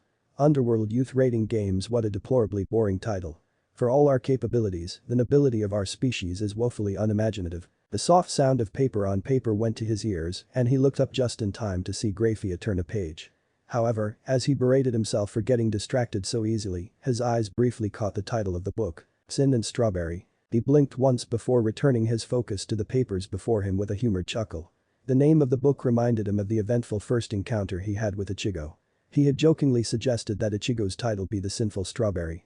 Ichigo had flatly refused on the grounds of it sounded far too akin to that of a stripper's name. As the memory continued to have him laugh quietly to himself, the word sin and strawberry began to echo in within his skull. And soon enough, hundreds of years of honed instinct rang bells in his head and an abrupt weight of apprehension began settling onto his chest. "Love," he called wearily, "exactly who authored that book?" "Lord Seraphil is the O." Before she even had a chance to finish her sentence, Surziches moved with preternatural speed and deftly snatched the book from her hands. "Surziches?" Graphia gave an outraged cry, but he soundly ignored her. Turning the book over in his hands, Surziches swiftly began to read the summary to himself. Ichiru Angra is a young man quickly making a name for himself in the ever-shifting and cutthroat world of business. Born to a wealthy British father and Japanese mother, he was often mistreated due to his mixed heritage. After his father died in a car accident, his paternal family cast he and his mother out and swallowed up his rightful inheritance. After years of enduring humiliation and crawling up through the elite ranks of society wait. Surziches tore himself away from the summary and gave Grafia an incredulous look. What the hell is up with this crappy-ass cliched shoujo plot? Couldn't Sarah have come up with something better? Can I have my book back? His wife asked, ignoring his tirade. No. With a childish shake of his head, Surziches returned to reading. Where was I? Something elite ranks, oh yeah. Crawling up through the elite ranks of society, he finally manages to garner the financial and political support to gain revenge on his father's family. However, having returned to Britain's high society, Ichigo garners the attention of his half-brother from his father's previous failed marriage Sir Zemery, Baron of Morningstar. Are you fucking kidding me? However, Surziches quickly reined in his temper and continued to sift over the words. Now Ichigo has to navigate the dark secrets of English nobility and avoid being pulled into the web of deceit and lies of his father's family, as well as his scheming brother's bed. Surziches threw the book against the wall with a scream. I'll kill the fucking bitch. If you are, Grafia said coolly as she slid from the sofa and went to retrieve her book, may I request you hold off for another month. Book 4 is set to be released in the coming weeks. Surziches blanched. Book 4. Book 4. Are you telling me there's a 2 and a 3? Grafia primly sat back down and began flipping through the pages, attempting to find where she left off. Naturally. Book 2 introduces Kurama, Ichigo's childhood friend from Japan, as well as his manipulative but well-meaning father. In Book 3, the dastardly Duke, Tyler Drake Bluewaters, blackmails and tricks Ichigo into submission and forces him into several shameful actions all sexual in nature, of course. It's actually not that bad of a story. Not that bad, Surziches repeated weakly. Then he fell to the floor in a dead faint. Grafia looked on for a brief second before settling comfortably and returned to her reading. An impish smile flit on her lips as she lifted the book to her eyes. I wonder how he'd react if I show him the pure smut fanfiction that Rias and Akeno are writing. Chapter 19. 2 girls and a goat. Dinner was usually a quiet affair in the more traditional households, as etiquette dictated in their country. Unfortunately for poor etiquette, it was rather unceremoniously kicked to the curb as Yuzu's unleashed an avalanche of animated chatter. Even Karen, the more reserved of the twins, was lending her voice to the noise every now and then. His father only offered a few chuckles in between chopstick-delivered morsels of dinner. So Misawa-sen had no idea that Tachibana-sensei is allergic to nuts and offered her one of her homemade cookies. Poor sensei broke out in hives as soon as she touched the cookie, and I felt so terrible watching her choke. Ichigo gave Yuzu a dubious stare. She certainly didn't look like she felt terrible. Not with the wide and amiable smile she had on her lips as she piled more and more rice onto his empty bowl. As the mound of white grew taller and taller, Ichigo called out to her cautiously. There, thanks Yuzu, but that's enough. She gave him a surprised look, but quickly broke back into a smile. Sure. There's plenty more, so feel free to eat as much as you want. Ichigo let out a hum of thanks as he began his second serving. He gave a quick glance at his father and sisters, taking note of each of them. The more he took in the sight of his family, the more it felt to him it was as if he never left. Everything fell back into place, as if he was transported back 3 to when he was 15 years old again. The only sharp difference being the ancient dragon napping away in his childhood bedroom. Tiamat had not deigned to join them because, while she was not averse to it, human food did not appeal to her specific palate. She much rather preferred the time-honored tradition of feasting like a dragon. That was to say, swooping down on some poor unsuspecting creature and sinking her fangs and claws into it. Also, she was just plain lazy. She enjoyed sleeping a little too much, in Ichigo's opinion. As it was, Ichigo was forced to lie to his family and tell them Tiamat was tired from the long drive and decided to turn in for the night. He didn't think Yuzu would quite appreciate it if he told her his girlfriend had no interest in tasting her cooking. On that thought, Ichigo mulled over how his sisters did not seem too keen on getting along with his lover. As such, there was no point in adding fuel to that particular flame by convincing the Dragon King to dine with the rest of his family. Once dinner was over and Yuzu began to collect the dishes and put everything away, his father broke the silence in the dining room by bringing up the most glaring topic of conversation. So what's this about a job? From behind him, the sound of dishes being washed died down to a brief clinking of ceramic. Karen's eyes took on a sharpened gleam as she turned towards him, and Ichigo took the focused attention of his family all in stride. He shrugged as he leaned back into his chair and crossed his arms. I got an offer from someone I met on campus. At first, it was nothing special, just running errands. Apparently, I made a good impression on them and they quickly offered me a more promotion. Unfortunately, the promotion required a level of time investment I couldn't comply with due to my current class schedule. I really enjoyed what I was doing, not to mention the pay was damn good, so, honestly, not wanting to pass up such an opportunity, I switched to online classes and took the job. His father rubbed his beard and looked up in thought. Well, I suppose it wasn't the absolute wreck of a conclusion I had jumped to, and, quite frankly, you are old enough to be making such decisions on your own. Thanks, I think. His father shrugged. If anything, this will be a valuable life lesson for you. About to excuse himself and head to bed, Ichigo stopped himself as he felt his phone vibrate in his pocket. Leaning to the side uncomfortably, he reached into his jeans and pulled out the device. A brief glance at the screen left him with surprise. There was a newly received text message from Mephistopheles himself. Eyes flitting over the text, Ichigo fought to keep the corners of his mouth from twitching. He'd have to remember to get in touch with the old demon when he returned to the underworld.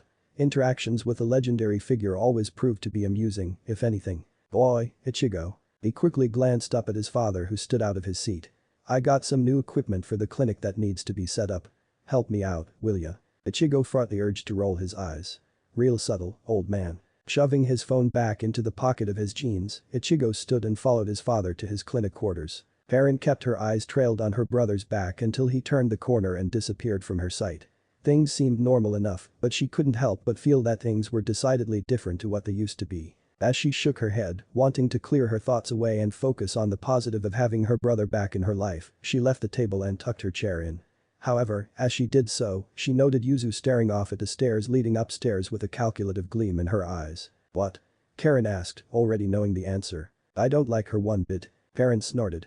You're only saying that cause she skipped out on the food you made. I'm serious.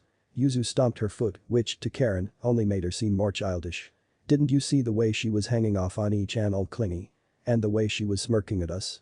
She was basically telling us to buzz off and leave Oni-chan with her, that skank. Whoa there, sailor. Watch that potty mouth, Karen quipped dryly. But yeah, I don't think I like her much either. Yuzu let out a huff, a small flash of anger passing through her eyes. I can't believe Oni-chan fell for a pretty face so easily. It's so obvious she's no good. Karen, on the other hand, did not think it was the woman's face that had attracted her brother. He wasn't that shallow, and perhaps, he was just a little bit dense when it came to women. No, Karen's mind went off in a completely different direction. The events of the graveyard that took place earlier in the day kept replaying in her head. The sensation of her spiritual pressure being ripped apart like papier match, and the highly convenient way her brother maneuvered between himself to stand between her and that frightening woman, brought a haunting suspicion to her mind. Yuzu, she bit her lips tentatively, I think that woman is like us. Her twin blinked in confusion. What do you mean like us? Karen's hand slowly curled into fists. I think she's sensitive to ghosts and spirits. I think she may have powers. Ever so slowly, Yuzu's complexion grew in stark paleness. Why, you can't be serious. Why would Ani-chan be with her then? What if she attracts hollows? What if he gets hurt? I think that's what he wants. Yuzu gave her the most incredulous look. You think Ani-chan wants to get hurt? What are you even saying? What? No. I didn't mean that. Her eyes dropped to the floor, even as she narrowed them in staunch vexation.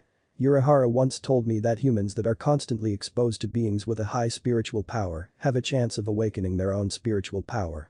What if Ichinai is using this woman to get his powers back? Yuzu regarded her for a stunned moment before shaking her head fiercely. No way. Ani-chan wouldn't do something like that. He would never use someone like that. Never mind putting himself and someone else in danger. Yuzu's words were like a punch to the gut, and Karen found herself slipping back into the chair she had stood up from. What was she thinking? Of course, Yuzu was right. Her brother would never do something so callous as to start a relationship with a woman just so he could benefit from it. Karen banged her head against the table. I dunno. I guess I just really don't like her. In a moment of self-reflection, she wondered if her concerns were merely out of jealousy. They'd barely interacted and spoken over the last few years, and suddenly he brings home some drop-dead gorgeous woman who obviously is very attached to him. The simple fact was, mysterious powers or not, Karen did not like that Tiamat woman in the least, nor what she represented for their family's dynamic. And, well, his brother's girlfriend gave off bad vibes. The soft touch on her back let her know that Yuzu had moved around the table to stand behind her. I'm sure Ani-chan has his reasons. He's always been a good judge of people, her twin said. That's true enough, Karen sighed. Yuzu eyed her suspiciously though. Why do you think she has powers though? Karen hesitated. Oh no, what did you do now? I didn't do anything. She protested immediately. Well, maybe. One of Yuzu's brows slowly arched. Look, Karen began as she rubbed her own arm sheepishly, I thought something was off about her when we were visiting mom. So I may have sort of tried to use my powers on her. Be what? her twin yelled. SHH, she furiously put a lone finger in front of her lips.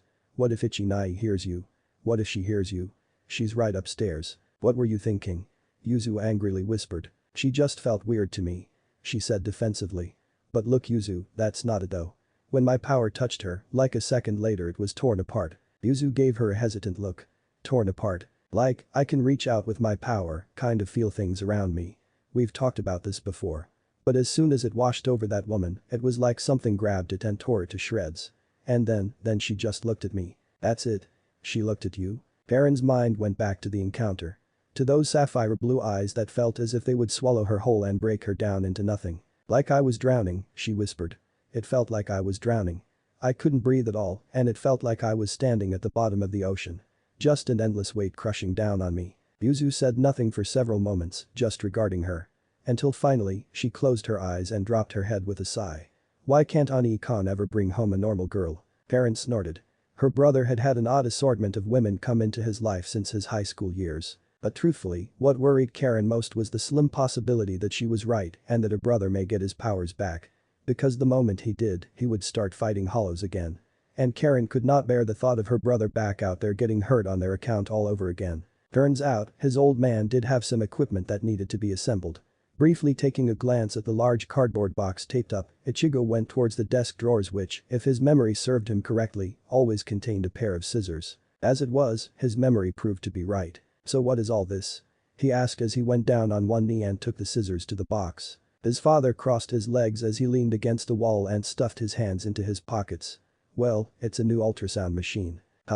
What happened to your old one? Do you remember the Miyashi family's son? Not really, Ichigo said as he tore the cardboard panels open and began to take apart the hefty load of bubble wrap. He's the same age as the girls, Isin said, but Ichigo threw him a look that clearly read, get on with it. Anyways, his father continued, his mother brought him in for a checkup a couple of weeks back. He's been going through quite the growth spurt lately. I remember when he was a little chubby round thing that used to come around and have playdates with Yuzu and Karen. He's a freaking giant now, though. Nowhere near as big as your friend Sato-kun, but still nothing to scoff at. Ichigo briefly stopped his hands and blinked in thought. Did his father always talk this much and he simply didn't notice it before? Or was it that now that his kids were on the verge of becoming adults, he found himself more reminiscent than before? I guess I'm not the only one that's changed. But, like I was saying, Ichigo was broken out of his thoughts by his father's voice. Miyashi-san brought him over, and the poor kid is so awkward and clumsy because of his sudden growth that he ended up knocking over the old machine. Cracked the screen like a rock through a window. Damn, Ichigo muttered as he began taking parts out of the box and laid them down on the floor in an orderly fashion. Isin snorted in amusement. You should have seen her face. I've never seen someone so flustered. The poor woman was mortified. Kept apologizing over and over again, no matter how much I tried telling her it was fine. Ichigo let out a non-committal hum as he took out the instruction manual. His eyes flicked back and forth from the booklet to all the plastic-wrapped parts on the floor, meticulously identifying each piece for what it was. So, what's the real story between you and this girlfriend of yours? The question sharply broke his concentration and he quickly looked up at his father. Though the expression on his face did not change. Well, he began, the cave part was true enough. But the thing is, she was skinny dipping in an underground spring when I ran into her. His father's eyebrows shot up. Yeah, Ichigo said with an exaggerated look, you can imagine how that went.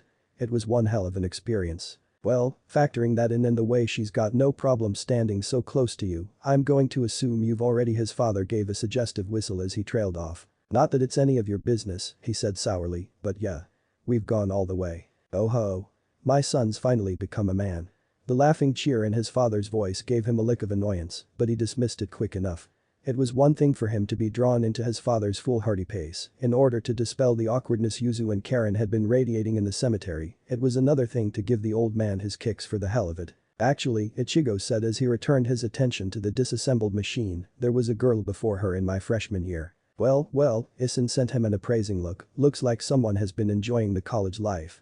So, what happened to that one? He lifted a bag of screws and compared them to the image on the manual. Satisfied they were one and the same, he sent his father a deliberate stare. It didn't work out. Fair enough. And after a moment, his father joined him on the floor and the two began fitting all the mechanical parts together. Why can't they ever come pre-assembled? Ichigo muttered with vexation. His father snorted. Your mother said the same thing when we bought your crib.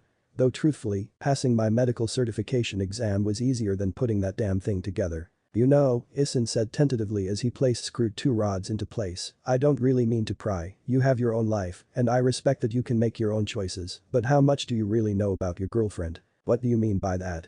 He made sure to keep his inflection as smooth as possible, even as he kept his eyes on the ink of the manual. I don't mean to offend, his father rubbed his jaw in careful deliberation, but beautiful women like that tend to carry some sort of baggage. Like that? Ichigo raised a questioning brow. Mom was a beautiful woman. And believe me when I say Misaki had baggage when I married her, said Isin with all seriousness. The solemn look in his father's eyes made Ichigo nod to himself, affirming his decision. Tiamat, he began with slow and thoughtful syllables, was born somewhere in the Mediterranean region. She's not too sure where, but she ended up settling in central Iraq when she was still very young. He paused briefly. The description of young was not something he ever thought would apply to his lover. Though the moment of amusement was interrupted by his father's eyes urging on. She eventually married her childhood sweetheart and had several children with him. She has a husband. She has children. His father exclaimed incredulously. Ichigo let out a leaden sigh before fixing his father with a strong gaze. Had. Isin froze in place before slowly repeating what Ichigo said. Had. As Ichigo nodded, he said, what do you mean, had? Iraq dad, Ichigo said pointedly. She lived in central Iraq. As comprehension dawned on him, horror flashed through his father's expression and his eyes settled onto a soft tone of sorrow. He closed his eyes and slowly shook his head. The poor thing. Ichigo gave another sigh as he idly picked up a metal bar and tossed it up and down in one hand. She lost her whole family to war and with nothing but memories remaining, Tiamat left the place. She's been traveling ever since. Never really stopping and settling down. Though I seem to have found a place to call one's home more. And to someone. Wouldn't you agree, little one? The corners of his mouth twitched as phantom arms slid around his neck and his mind filled with the presence of water and chime. Listening in, were you? The silent and soft laughter flitted through his ears. Always he is a good man, your father. He sent a wry glance at the man who was sitting in a somber and reflective state. In many ways, what happened to Tiamat is the exact opposite of what happened to their family. In his family, they had lost a mother. In hers, the mother had lost everyone. Yeah, he's a good man. Bit of an idiot, really, but a good man nonetheless. She laughed her laugh that he loved so much. Can the same not be said of you? Don't be ridiculous, he scoffed mentally. I'm the devil incarnate. My good devil, then. You are a bit of an idiot, really, but a good devil nonetheless. Ichigo shook his head in humor before remembering his father was standing not but a few feet from and he probably shouldn't make it look like he's having conversations with a voice in his head. Still, Tiamat's voice rang crystal in his mind, a rather subtle deception to tell you father of my origins as you did. Your time in the underworld has made you quite the accomplished liar. His hands working screws paused and a quick scowl settled onto his features. It wasn't a lie. He just thinks the war one was talking about is the recent human one and not the immortal one that happened several thousand years ago. Tiamat's amusement was like chimed wind playing his head. The mortals of one said a sharp tongue strikes deadlier than 100 spears. True enough, Ichigo thought to himself. Enough time watching petty devils grasp for bits and scraps of meager power had taught him all too well how dangerous a cunningly placed word or two can be. Territorial wars, family rivalries, broken relationships, all done with a whisper in the wind or a stroke of ink on paper. It was a daunting thing, truthfully. The frown crossed his lips as he placed 2 metal rods into one another, carefully matching the holes and then placing the appropriate screws in. He never enjoyed this kind of menial work. I'm sorry, he thought to her as he poured waves of affection and comfort into their mental connection. Immediately he could feel her mind meld deeper with his. I didn't mean to bring up a sore subject. I just don't want my family to be suspicious of you in a too negative light. One day, I hope they can actually get to know you. Phantom lips brushed his and her cool touch was tender and light on his thoughts. As I said in the morn, memories may bring both joy and cruelty together. But I have something more wondrous, the delight of making new ones. I have you. And while I am content to remain detached from the mortal theater, I would not mind so terribly to spend time with your human family. Though I do believe your sisters have some notions that may need to be corrected. They are speaking of rather entertaining, though impossible, conjectures even now. Yo, Ichigo. His father's voice jolted him from his mental conversation. Careful not to scratch that. If there's even a single markup, I'm making you pay for it since you have a job now. And your dreams, Ichigo threw over his shoulder angrily. How about you get off your ass and actually help? Huh? His father's voice tinted with mockery as if Ichigo had said something remarkably stupid. Why on earth would I do that? You're the cheap labor here. Get to it, son. But cheap labor? You're not paying me shit, you old goat. Ichigo felt a rolled up paper smack the back of his head. Huh? Are you dumb? You lose brain cells in college or something. What do you think dinner was? a hand out. Chop chop. Get to work. Well, your father is in the right of things. You are an excellent attendant when I am in need of a rub. Very funny, he huffed. I thought you were going to bed. I thought we were going to play in the sky. The dark purr accompanied with a mental image of her lithe body in a very provocative position sent his blood flowing and not in the direction he would have preferred. And that laugh rang clearer than ever as invisible lips brushed his own. Good night, beloved. Chapter 20. Cats and ice cream. As the house rattled, Ichigo looked up from his laptop and out the window being pelted with heavy rain and gale winds. Tiamat had broken the morning by stretching her wings, covering the skies over Karakura town in a fierce thunderstorm. While he didn't begrudge his dragon the desire to go out and get some light exercise, he just wished she didn't have to be a complete show-off about it. But that was his Tiamat in a nutshell. Overkill even in the simple. Especially in the simple. Thunder roared overhead, sending a strong thrum of vibrations through both him and the entirety of the house. The lights flickered and Ichigo let out a leaden sigh. There goes the Wi-Fi. Closing his laptop with one hand, Ichigo leaned back in his chair and covered his eyes with the other. Would it kill you to do things in moderation, just once? He muttered to himself as his hand dragged away from his eyes and fell limply to his side. The window outside suddenly lit up in a brilliant flash of white for a simple second and then an immense peal of thunder ripped through the sky, seemingly in answer to his self-query. I guess that's a yes, he quipped dryly. Naya. Ichigo blinked and then spun his chair around to face the rest of his room. Eyes trailing down to the carpet over his floor, he beheld a sleek black cat sitting without a care in the world. The cat meowed again and raised its paw to lick itself before rubbing the same paw over its head and between its ears. Ichigo raised a single brow at the feline. Observing it for a few short moments, he leaned forward and reached out with both hands towards the black cat. With another meow, she happily jumped into his arms and turned around on her back as he brought her to his chest and began a slow rhythmic rub across her belly. As she let out a soft rolling purr, Ichigo said, you know, you're playing one hell of a dangerous game. I honestly don't think I'd be able to stop Tiamat if she decides to eat you. Hell, not sure if it'd be worth trying to stop her. Don't really feel like putting my relationship with my girlfriend on the rocks for a stray, after all. The stray stopped moving in his arms and regarded him with a careful look, but she quickly turned around and began nuzzling his chest with the back of her head. Ichigo gave an exasperated sigh, but there were definite traces of amusement in his eyes. He reached out with two fingers and began to scratch the black fur behind her ears, and once again she let out a low purr. Moments passed, and Ichigo finally stopped his playful rubbing. Alright, we've both had our fun. Let's get to it, what do you want? She spun in his arms, yellow eyes going wide and innocent. Naya. Ichigo snorted. Yeah, no. That's not gonna work. I have two golden kikbi who have spent the better part of 2 years pulling that crap on me. So, hurry up, you're on borrowed time. To make his point, another flash of lightning heralded the boom of raging thunder. She blinked up at him twice, and then suddenly her feline body began glowing a bright white, growing larger and larger by the second and shifting form, until suddenly he was holding a mid-size woman in his arms. The same amber eyes regarded him with mischievous amusement.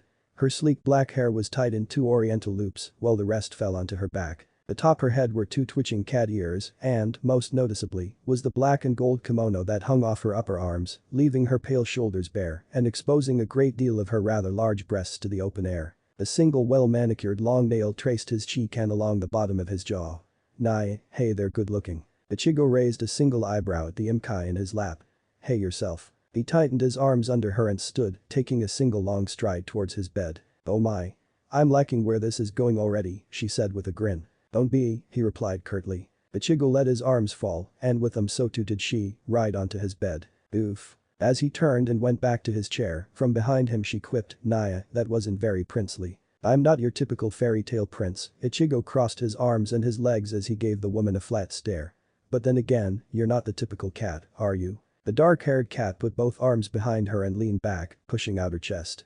Trying to make a girl feel special already? You move fast, don't ya? Ichigo's brows furrowed as he viewed her with magic in his eyes. Hiroka of the Nekomata tribe. From the East Imkai faction, if I recall correctly. You were born into the unique subspecies of the Nekashu. Ichigo tilted as he regarded her. The Nibirius clan has quite the huge price on your head. Her face went blank for the briefest of moments before she suddenly grinned wide and made a show of crossing her legs, milky white skin sliding across itself as they broke free from under her kimono. Naya, what can I say? She purred in a seductive low. A girl needs to feel wanted. Ichigo gave an unimpressed hum. So, she repeated with a smile in her eyes. You've been following me for the better part of a month. What could a talented sorceress like yourself want from me?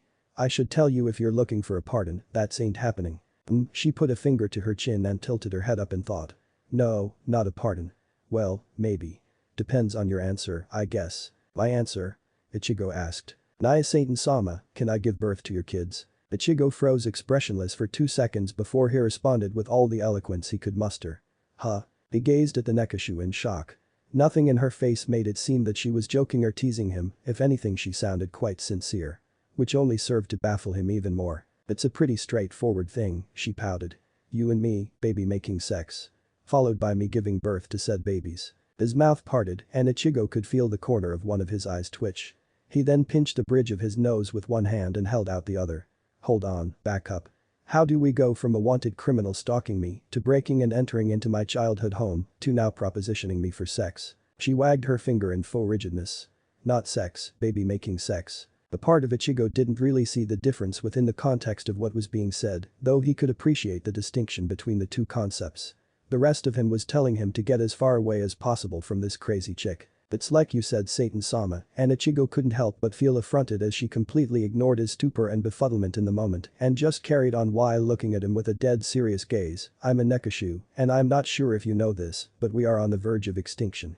Personally, I'd rather not see my kind go poof no more. So, I've made the decision to give birth to as many strong children as possible. The thing is, I need a strong mate to make that happen. Preferably one stronger than me to help guarantee the birth of powerful children. I asked a friend of mine if he'd be willing to fuck me pregnant, but he turned me down stone cold. But then you showed up. You're a reincarnated devil and supposedly not an asshole. And I've confirmed as much from my month-long spying. So, I'm here to solicit you for baby-making sex. Now hold on a second, Ichigo said, as he waved her down after that overload of information. Can we rewind a bit? What, you mean my friend?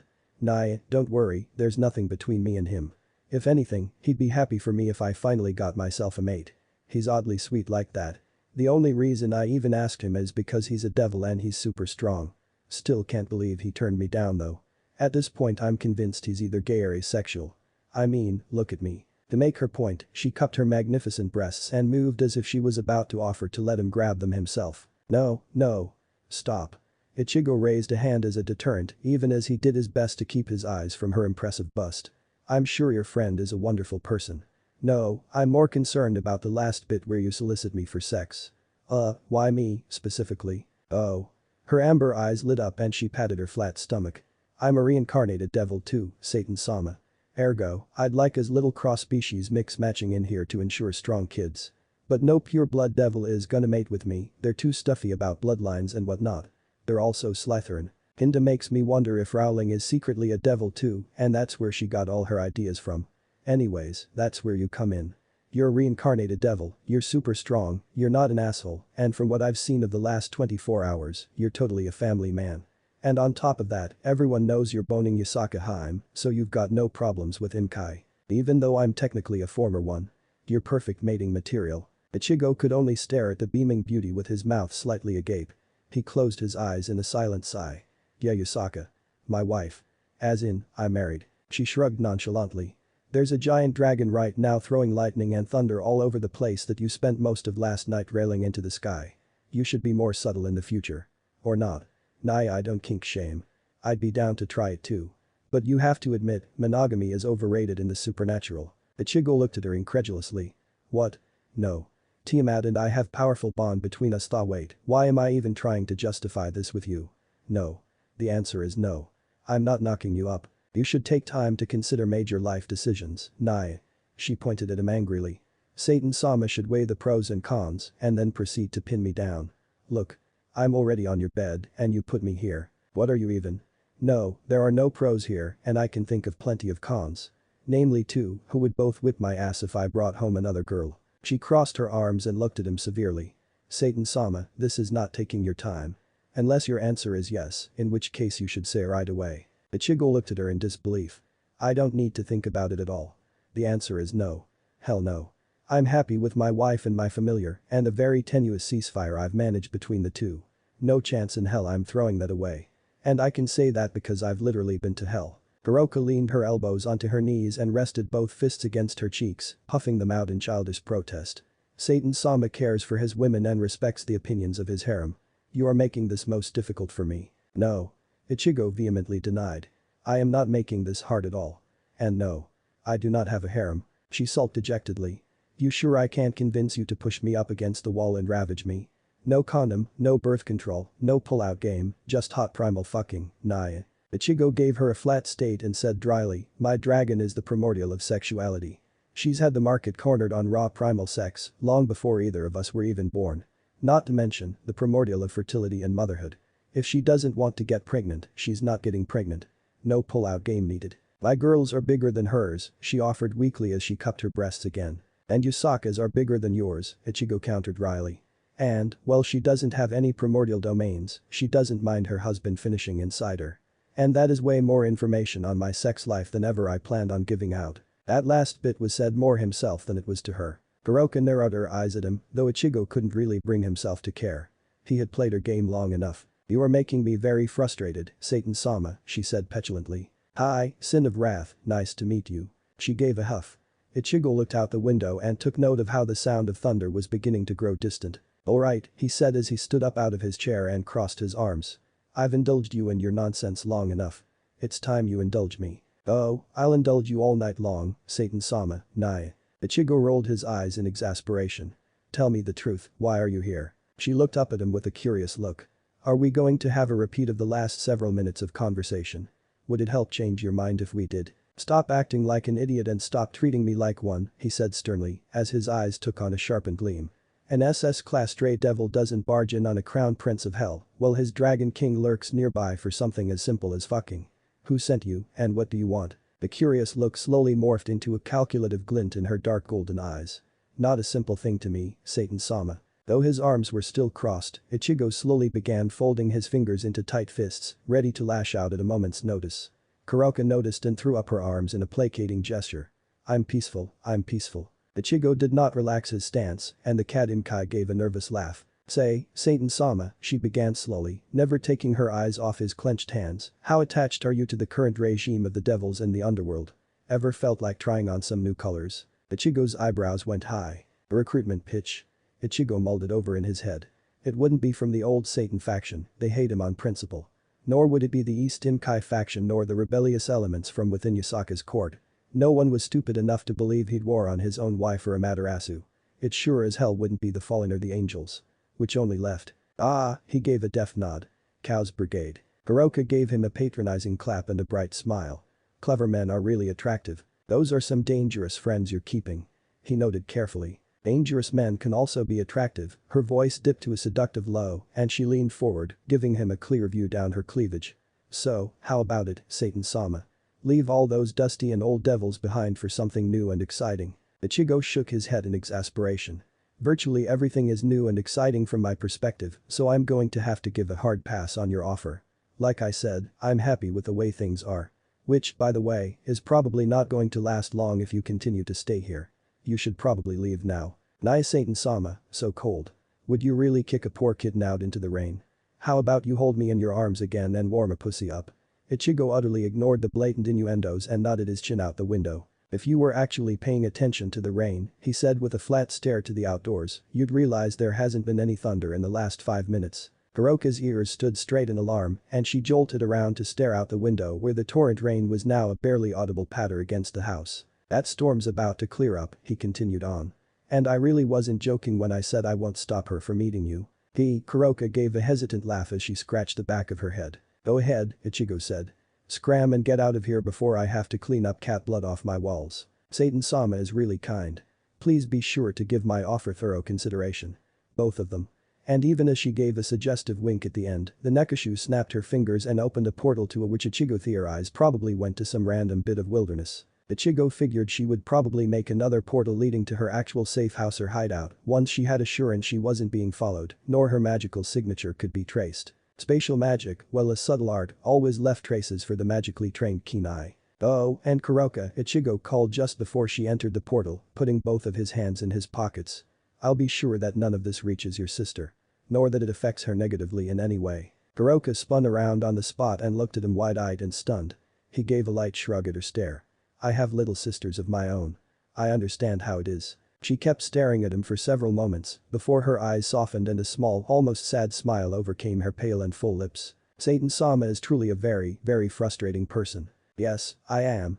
Now seriously, fuck off. Hot and cold, Yasaka Haim and the Dragon King sure have it tough, she said ruefully. And with that, she stepped into the portal and disappeared from his bedroom. The magical rift spiraling to a close behind her, and he was left alone in his bedroom once again. Ichigo blew out a long breath of frustration and ran his hands through his hair. Well, that was annoying. And just as that thought had finished, a dark blue shimmer hazed not 1 foot away from where Kuroka's portal had been, revealing an utterly soaked and utterly nude Tiamat. Eyes slit and naked lust reflecting in her ocean blue gaze, Tiamat took one predatory step forward. Her words came out in that low husk that was in between a growl and purr that never failed to set him on edge. Beloved, I need. She stopped herself, and Ichigo noted with alarm as her eyes widened just a fraction, and she turned her nose up and took several sniffs of the air. Her otherworldly beauty quickly morphed into a snarl, and the wanton need that was once plain on her face, now only reflected rage and indignation. Ichigo dropped his face into hands. Great. Just fucking great. After breakfast was over, Ichinai had excused himself back to his room, saying he needed to get some online homework done.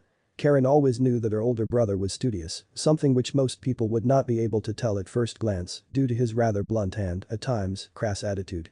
However, she still felt it was a little ridiculous that he spent a Sunday morning doing homework. He finally came home after so long, and after 1 evening and 2 meals, he locks himself in his bedroom. She couldn't help but let out a huff of irritation. Karen, Yuzu said from beside her on the couch, the two of them having decided to spend the hours after breakfast watching some television. Can you switch to the weather channel? I don't recall there being any news of a thunderstorm today. And, as if on cue, the house shook with the boom of thunder far overhead. Karen had to admit to herself she was surprised at how abruptly the weather turned. It was a perfectly normal Sunday morning, the skies were only partly cloudy, but the sun still shone strong. Until suddenly dark storm clouds rolled in and lit the sky up with lightning and filled the streets with strong winds and a heavy downpour. She couldn't help but wonder if a typhoon had suddenly struck their part of Japan. As Karen raised the remote and flipped through the channels, she sent Yuzu a side glance. By the way, did Ichinai's girlfriend ever come down to eat? Yuzu let out an annoyed puff and crossed her arms. No, she said sourly. Ani-chan said she was tired and is sleeping in late. But honestly, I haven't seen her since we came back from visiting mom. Do you think it's too much to hope she went back to wherever she came from? Yeah right, Karen dryly intoned, she's probably just avoiding us. From the corner of her eye, Karen noted Yuzu turning around to glance at the stairs. She's been up in his room all night. Do you think there? Karen raised a single eyebrow and gave her twin sister a sharp look. Yuzu, stop. Let's agree to never talk about Ichinai in this context again. Yuzu turned back to her, biting her lips. But I mean, come on. How can they even when we're right here downstairs? Karen was looking more and more uncomfortable by the minute. Yuzu, she enunciated slowly, again. Stop.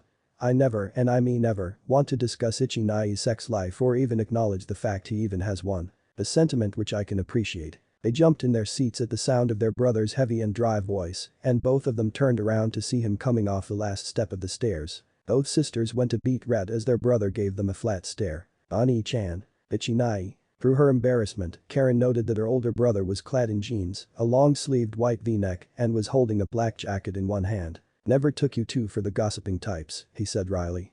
Is this what you two do in school? Speculate who's hooking up with who all day long? What? No. Karen immediately rejected the idea that she was one of those girls who just hangs in the hallways, whispering about who they saw walking together home from the previous day. Ani-chan, it's not like that at all. To Karen's immense dismay however, he ignored them and continued on. Ranking the cutest boys from each class. Which girl is acting up the most in group chats? Who you saw stuffing confession letters into someone else's locker? Ichinai. Karen turned around fully and put her hands on the back of the sofa in an aggressive stance. Relax, I'm just having fun. He patted her head and ruffled her hair, to which Karen pushed his hand away. While we're on the subject, any prospective boyfriends I should know about? Anyone's ass I need to kick? Ani-chan. Shut up, Ichinai. Karen's ears were turning hot from his teasing, and Yuzu's cheeks had flushed a deep scarlet. Her brother threw his jacket over his shoulder and let out a chuckle. Alright, I'll stop. And I think I made my point too, yeah. Both girls looked away from him in mortification. Both from his teasing and from having been caught discussing his private affairs. Look, guys, he said in a much kinder voice, and Karen looked up to meet his warm brown eyes. I don't really need anyone sticking their nose into my business unnecessarily. But if you ever have anything you want to ask me, just ask. Okay, Yuzu said demurely. Karen gave a nod, and an uncomfortable silence began among the three of them, but then her gaze fell on the jacket hung over his shoulder, and her eyes widened slightly. The past few moments of embarrassment completely at a sudden realization. Wait, are you heading out somewhere? Yuzu immediately perked up and asked quickly, you're going? Where? Why? Their brother looked surprised for a moment before he looked over his shoulder to the stairs. Oh, since the weather cleared up, I just thought I'd take Tiamat out and give her a tour of the town. She's been curious about where I grew up. You're going out with her at Yuzu's exclamation, Karen nudged her sister from behind the sofa where their brother couldn't see. She felt the urge to roll her eyes. Yuzu had the subtlety of a bull in a china shop at times. Yeah. Probably get her some breakfast since she slept in, and then maybe do a bit of shopping. We'll probably also grab some ice cream on the way back.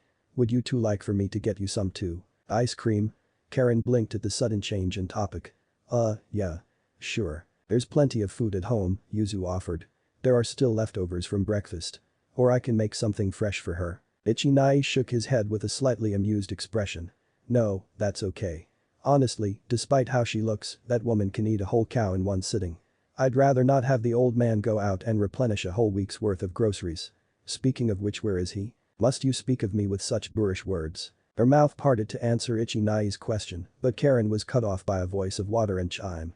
Craning her neck to look past her brother, she saw his girlfriend descend down the stairs, clothed in a long white skirt that hugged her hips but flowed more openly past the knees and opened up with a slit to reveal gorgeous long legs. She wore a loose white top that seemed to wrap around her breasts and over both shoulders and a full-sleeve white jacket that cut off just above her abdomen. The woman, Tiamat, was as hauntingly beautiful as she was in the graveyard from when Karen first saw her. Everything, from her flawlessly smooth dark skin to the shocking white wave of hair that wildly spilled down her back to the fierce features that looked so naturally arrogant. Yeah. There was no possible way to deny it. Her brother's girlfriend was a total knockout. No matter the inherent dislike Karen felt for the older woman, she couldn't help but acknowledge that it was no surprise that Ichinai fell for such a stunning girl. Tiamat's long stride swiftly closed the distance from the stairs to where the three Kurosaki siblings were, and, with a frown, Karen noted how the beauty completely ignored even looking at her and Yuzu and went straight to her brother's side, wrapping her arms around his and giving him a deliberate stare. One would think you're embarrassed of me, beloved, she said with a purr that sent a chill down Karen's spine. From the corner of her eyes, she realized Yuzu also moved with a slight shiver. You should be embarrassed of you, he quipped back. Tiamat let out a deep hum and the two of them stared at each other for a brief moment and Karen felt like there was some silent war of words between them that she and Yuzu were simply not privy to.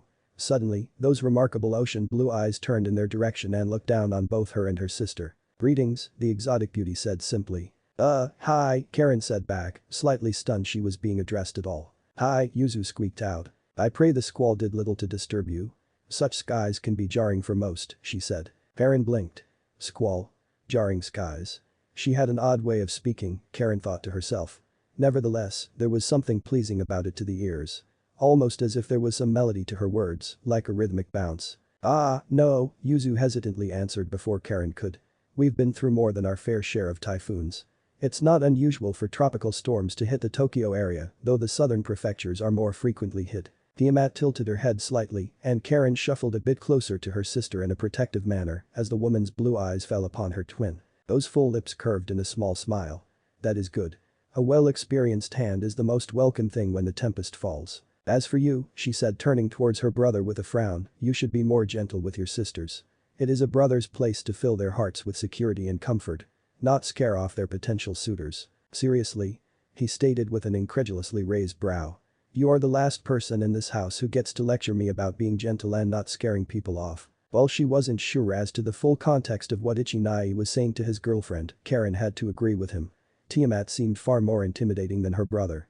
Which was an ironic thing considering how powerful her brother used to be before he lost his powers. Beloved, she began with a hint of fond exasperation in her voice, for all the things we have done and seen in our time together, you are still woefully inept at recognizing the subtleties of a woman's heart. And yet, somehow, I can't help but think you prefer things being that way.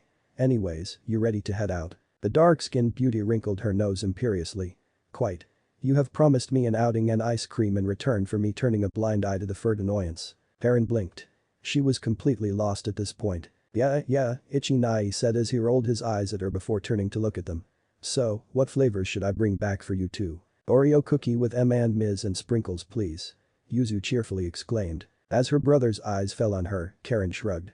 I'm not that picky. So long as it's vanilla and no mint. He gave a nod and made to turn around but stopped himself and looked back at her. Wait, where is the old man again? Oh, he's in the clinic.